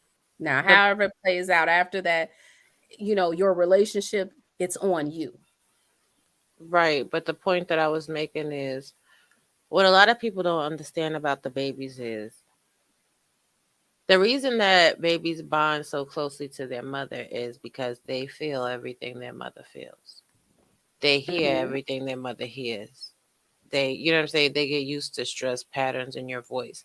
They hear the people around you. You understand what I'm saying? So, and the spirit starts to form very, very As soon as the heart starts to beat, the spirit start to form. So that he don't resonate in that baby spirit at all. And Right. what I the other what I had said, it might be a factor as well. But nah, sis, I'm glad you got all the way away from that situation. And I'm telling Yeah. you, especially because he's trying to belabor the point and drag it out, and he is now, oh no, and he's now trying to utilize them as a way to get at you. Mm-hmm. Nah, we gonna Yeah. talk. I'm gonna really tell you how you create protection for yourself and your children. I mean, I can't tell you everything, especially if he said Right. he was Back chat, talking the to you. back chat. I mean, not Hmm. the back chat, but after Yeah. show, Yeah, cause nah, what we not gonna do is, and I commend you too, and I'm proud of you for being the type of mom that's not conditioning her daughter for abuse. We gotta stop conditioning our little No. girls and our little boys to accept abuse, cause I know plenty of mothers that would just push the kids to the father. No, this is your dad, and you have to go. No. No, they do not. No, they do No. not. Kids have the right to Not be happy too. right. I mean, it's different, but once the kid is saying, and she was almost to the point where she was begging not to go. And once Hmm. I saw the tears rolling, I'm like, no, no, we're not about to do that. I don't give a damn what anybody gonna do to me. She gonna be at home. She gonna be safe this weekend. Now we'll deal with the aftermath, whatever it is or isn't, at a later date. I'm surprised you even let baby boy go. Baby boy is something different. He was ready to go, but he had bribed him already. Okay, I'm gonna take you to Target. I'm gonna buy you some Pokemon cards. You know, so he going just for the Pokemon cards, and he's figuring, well, it's only 2 days. I'm gonna be back at home. To my regular life, but I'm about to go get these Pokemon cards right now. And that's so You weird know, that and he I think even he's has. probably the favorite too. Also, Yeah, you but know, that's weird that he even has to bribe his kids. You gotta bribe your yeah, kids to come with you. That's some weirdo stuff, right? yeah. I'm gonna be quiet because my Yeah, whole hey, I'm not gonna be offended at all. Like it is what it is at this point. But yeah, I mean, my son is different, and I think he's the favorite, over there too. I don't make a difference because I love them all the same. But my son isn't as mouthy, so to speak, as my daughter is. She's a Mhm. lot like me. Whatever she's thinking is what she's gonna say. She doesn't really have filters. And my son isn't like that. He doesn't want any conflict. So he's gonna hold it in. He's not gonna say anything if it keeps the peace. He doesn't like drama. Mm. So, he probably gets away with a lot more. If he does something he doesn't like, he's not gonna say anything. He may, mumble under his breath or something like that and, brush it off. The little girl, not so much. It's real crazy. Very, very. And the Mm-mm-mm. parents condone it. The parents condone it. But, I'm finding, with a lot of times with the narcissist, in some cases it's a learned behavior or it's a behavior that's passed down. And now when I'm looking at it and I'm looking at the traits and characteristics, the father, I'm pretty sure, is a narcissist as well. So Mm-mm. you learned it from your dad, and now it's you. I just have to make sure that it isn't passed down to my son, that at least the cycle breaks with him. Right. Miss Creative said, baby girl is Miss Sassy. Yes, baby girl is Miss Sassy. She is going to tell you exactly what she thinks. If she doesn't like it, she's going to say it. It's all of that. She's a sweetheart, though. Listen, this dude is crazy. That's all I know. I don't. Let me. I'm be quiet. He is some kind of crazy, and I kick myself because I'm like, girl, okay, why you didn't see this crazy? But all of that crazy didn't come out until he thought he had me hooked. It's like you obviously don't know your personnel because ain't nobody ever got me hooked. Because I'll head to that court real quick and say I'm out of here. Well, this is the thing, like it's the love bombing. And I need women to not Mm-hmm. feel bad because you have been love bombed to death. These dudes, and it's crazy because God forbid you are having an instance of, love at first sight or something that's Mm-mm. really None of that. you can't even believe in it because these people some of these people crazy as hell. Like you got to be very, Yeah. very careful with how you interact and what you do and how you do. Like, mm-mm. Yeah. I mean, I definitely learned a lot because I'm pretty street savvy, but that was a new one for me, and it kind of threw me for a loop because it was like, okay, I'm smarter than this. How did I miss this? So I was beating myself up for not seeing the signs of something that I didn't know existed. Um, but it was what it was. It corrected itself. And now that I know it and I've had all this experience, like I see it coming a mile away. Like somebody had coined the term narcanese. Like I speak narcanese very fluently now. So any sign of it, I'm out. I'm not giving the benefit of the doubt. You don't get no passes, none of that. And it's a shame that other people have to pay because I might miss out on somebody who is genuine because I saw a sign there, but I'm gonna take that chance. I don't care. Yeah, I mean, be careful. That's all you can do is be That's all careful. you can do. I'd rather be safe than sorry. So Just Jay said, "You don't have time to be gassed on yourself, Genesis. You have to preserve your energy to tackle this situation." Oh, most definitely. I'm a stickler. Like people hear me talking, and because they don't know your personal experiences, they don't know how or what has happened in your life for you to form the opinions or the ways of living that you have. But this situation or after this situation, I am very particular about the energy and the people that I allow into my life and even into my space. After having somebody like that living in your home and noticing how the energy in your home shifts, I'm particular about even who I allow to visit. Whatever demons you have, I don't want your demons coming into my home. You can keep those demons on the other side of my door so everybody can't come to my house. Facts. You just can. And I don't have um the space to take those sort of chances with forget you, Great Pill Podcast. He gonna say finally, Jen. Look, I told y'all I was gonna be outside in the summertime. That when it's cold, then I'll be in the house. But I'm living life and enjoying it. So yeah, I'll be outside, but I'm in the house tonight. So I'm on not Facebook. I'm on YouTube. I'm just gonna pop up. I told y'all from here on out, like doing random stuff. Like today, I was like, okay, I woke up this morning. I'm gonna do a stream tonight. So create a broadcast. Um, but yeah, and we go through like I've been on YouTube and I've been on these shows and sharing and sharing bits and pieces or contributing to panels, and people don't know your personal story or what you're going through in real life.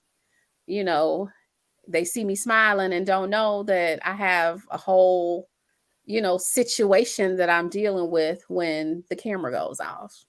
But I can't allow that to affect who I am or break me down or, vex my spirit.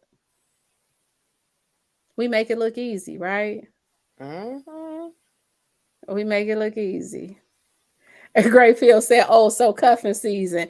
Yeah, cuffing season. I'm gonna be in the house. On Hmm. days that I ain't booed up. Um, Just Jay said, YouTube dudes love to shame single mothers. Child shame me. I don't give. Just Jay, now y'all see, like, baby, after that whole experience and then having a fiance and him passing away, y'all can't shame me. If y'all can't shame me, like literally yesterday when the whole situation went down with the kid not wanting to go, and I said I had exchanged words with the dude. He tells me, "You think you so tough?" No, baby, correction. I know that I'm tough because life circumstances have determined that to be so.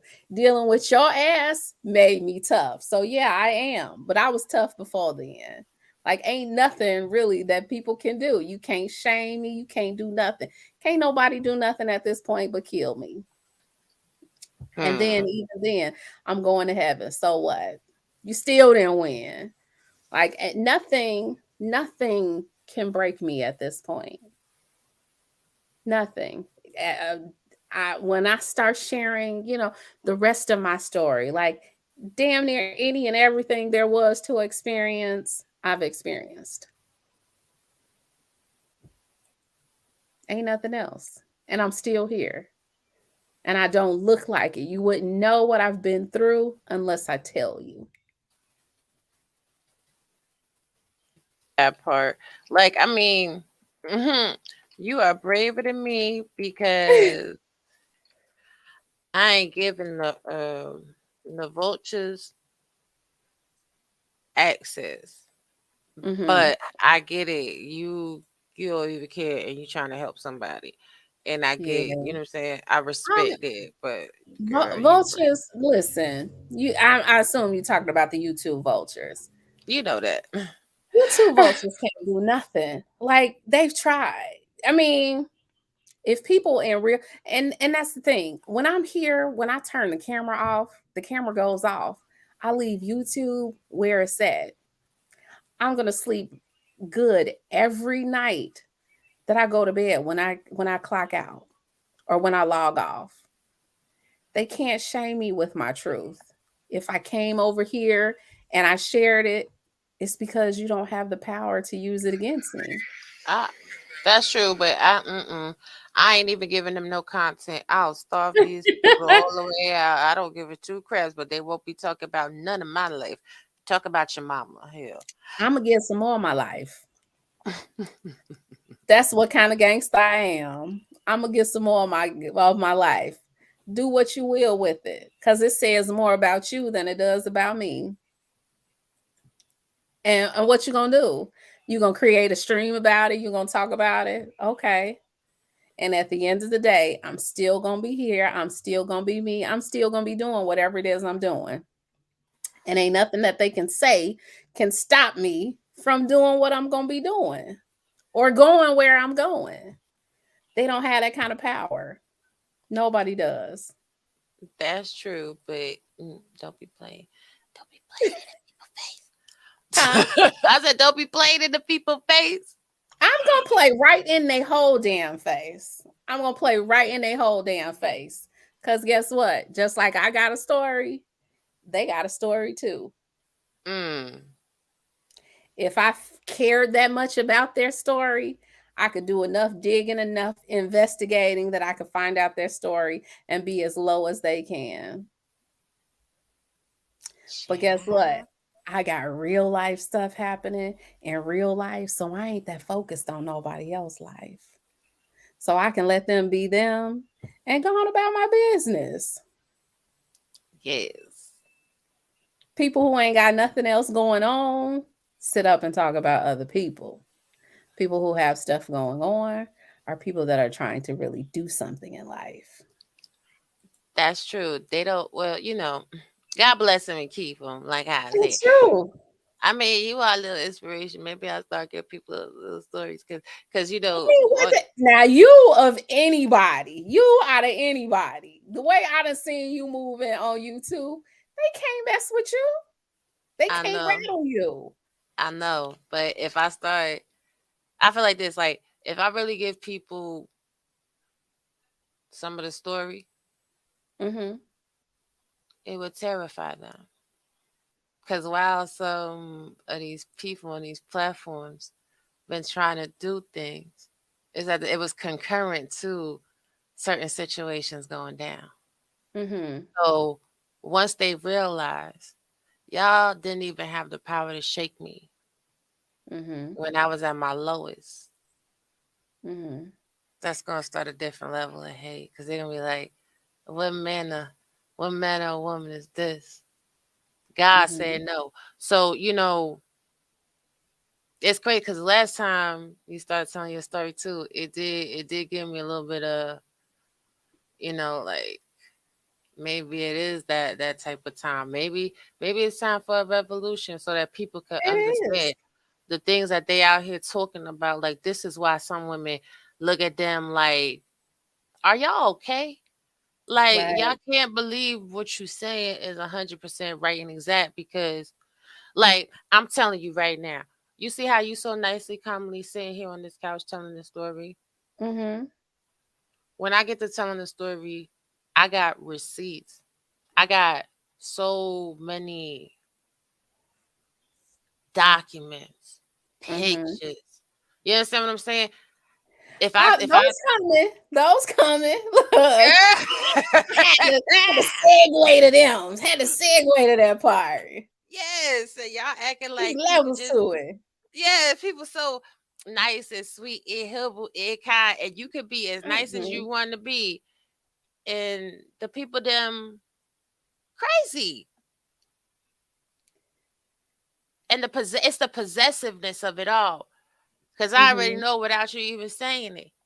But you trying to leave, well, where are you going? You mine till I say you ain't. Mm-hmm. Like people don't realize sometimes it's the struggle just to get away and still be breathing. Yeah.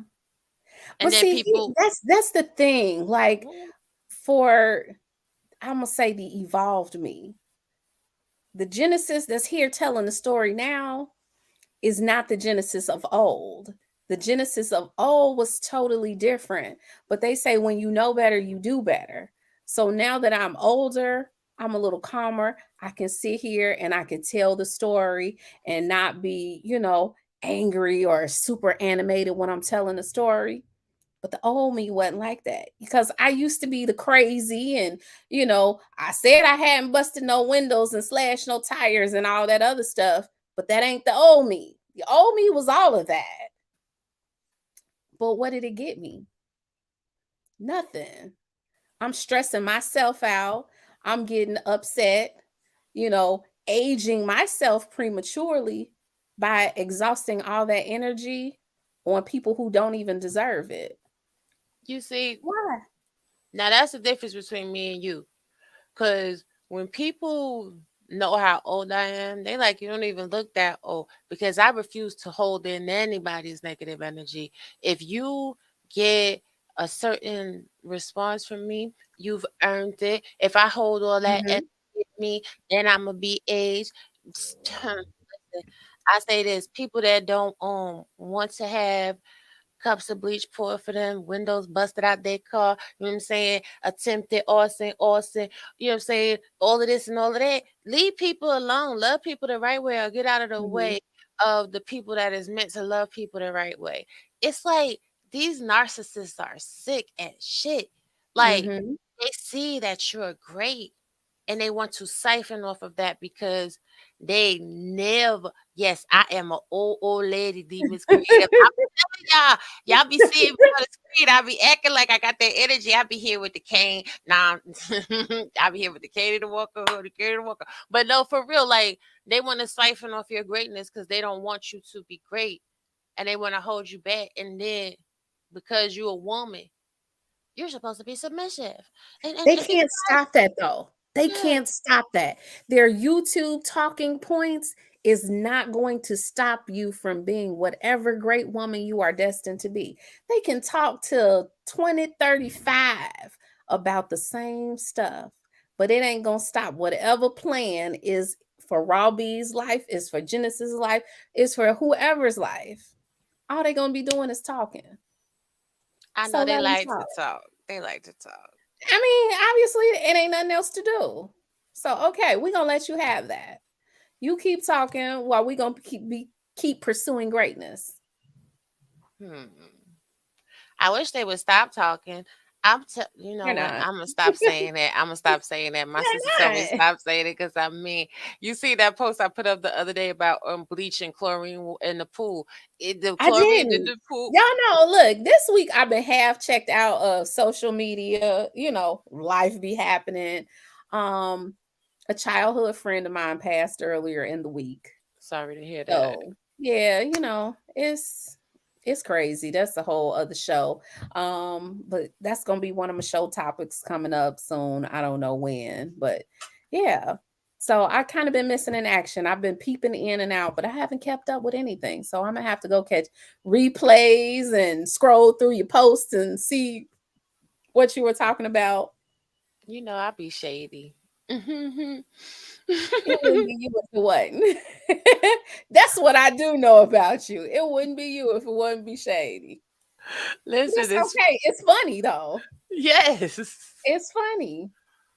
We And gotta y'all know get. I love to laugh. So um Just Jay, I'm sorry. A lot of these folks on YouTube act like reprobate. I can't even get it out. Reprobates. Yes, they do. Hmm. It's completely normal to them though.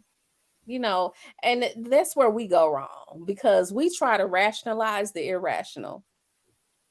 Why? Why? It's never going to make sense to us. So you got to let them be them. Aw, do we have to? Can we just They gather do. them? Can we gather them all up and just, Because they think that whatever they're doing is their road to success. Okay. mm, If it is, then y'all go ahead. We in a different lane though. yeah. Miss Creator said, "All Genesis, I hope you're truly okay. Grief hurts. I am. In the beginning, I wasn't. If, the first few months that, after he passed and after my mother passed, I wasn't okay. I was in a dark place, but I went to grief counseling and grief counseling helped. Um, it, it, I, I can't say enough good things about the counseling. It truly helped me through that bad time, and I was down for a minute, but just like any other time, they can't keep a good woman down because I'm back, baby, and I'm back better than ever, and I'm stronger than I was before. So I'm Hmm. here, and I'm not just saying that. When I'm smiling, my smile is genuine. Even if, it's crazy stuff going on in my life, I'm still happy every day. My life is happy. I'm at peace. I am enjoying life. Um, Unlike some people, it's not a facade. Um, Mm. it is what it is. Mm-mm, You know, mm-mm. Stuff happens, it's a part of life. But what I do know, Shady. because I ain't never been a victim of nothing. I've been a victor of everything. God truly doesn't put more on us than we can bear. And I'm living proof of that because, like I said, everything that could have happened has. And I'm still here. And I don't look like all the hell that I've been through. So can't nothing True. stop me. Can't nothing stop me. Hmm. Judge Jay said, "You got them tools so you know how to navigate better." Absolutely. Absolutely. Miss Sure. Creator said, "Quit talking in code. I am officially nosy." It ain't cold now. By now, Miss Creative, you and everybody know what circles we was moving in that we ain't moving in now. You That know, part. right? You know, and some people are seasonal, and sometimes some people are lifetime. Some people are just for a reason. That was a season. It's up, and we moving on. No hard feelings. It's all love. It's all love. Absolutely. Hey, I ain't mad at nobody. Now, if they are, then that's on them. I'm moving on. I hope they do too. Child, listen, God bless and keep everybody virtual hugs, Absolutely. virtual hugs. No, but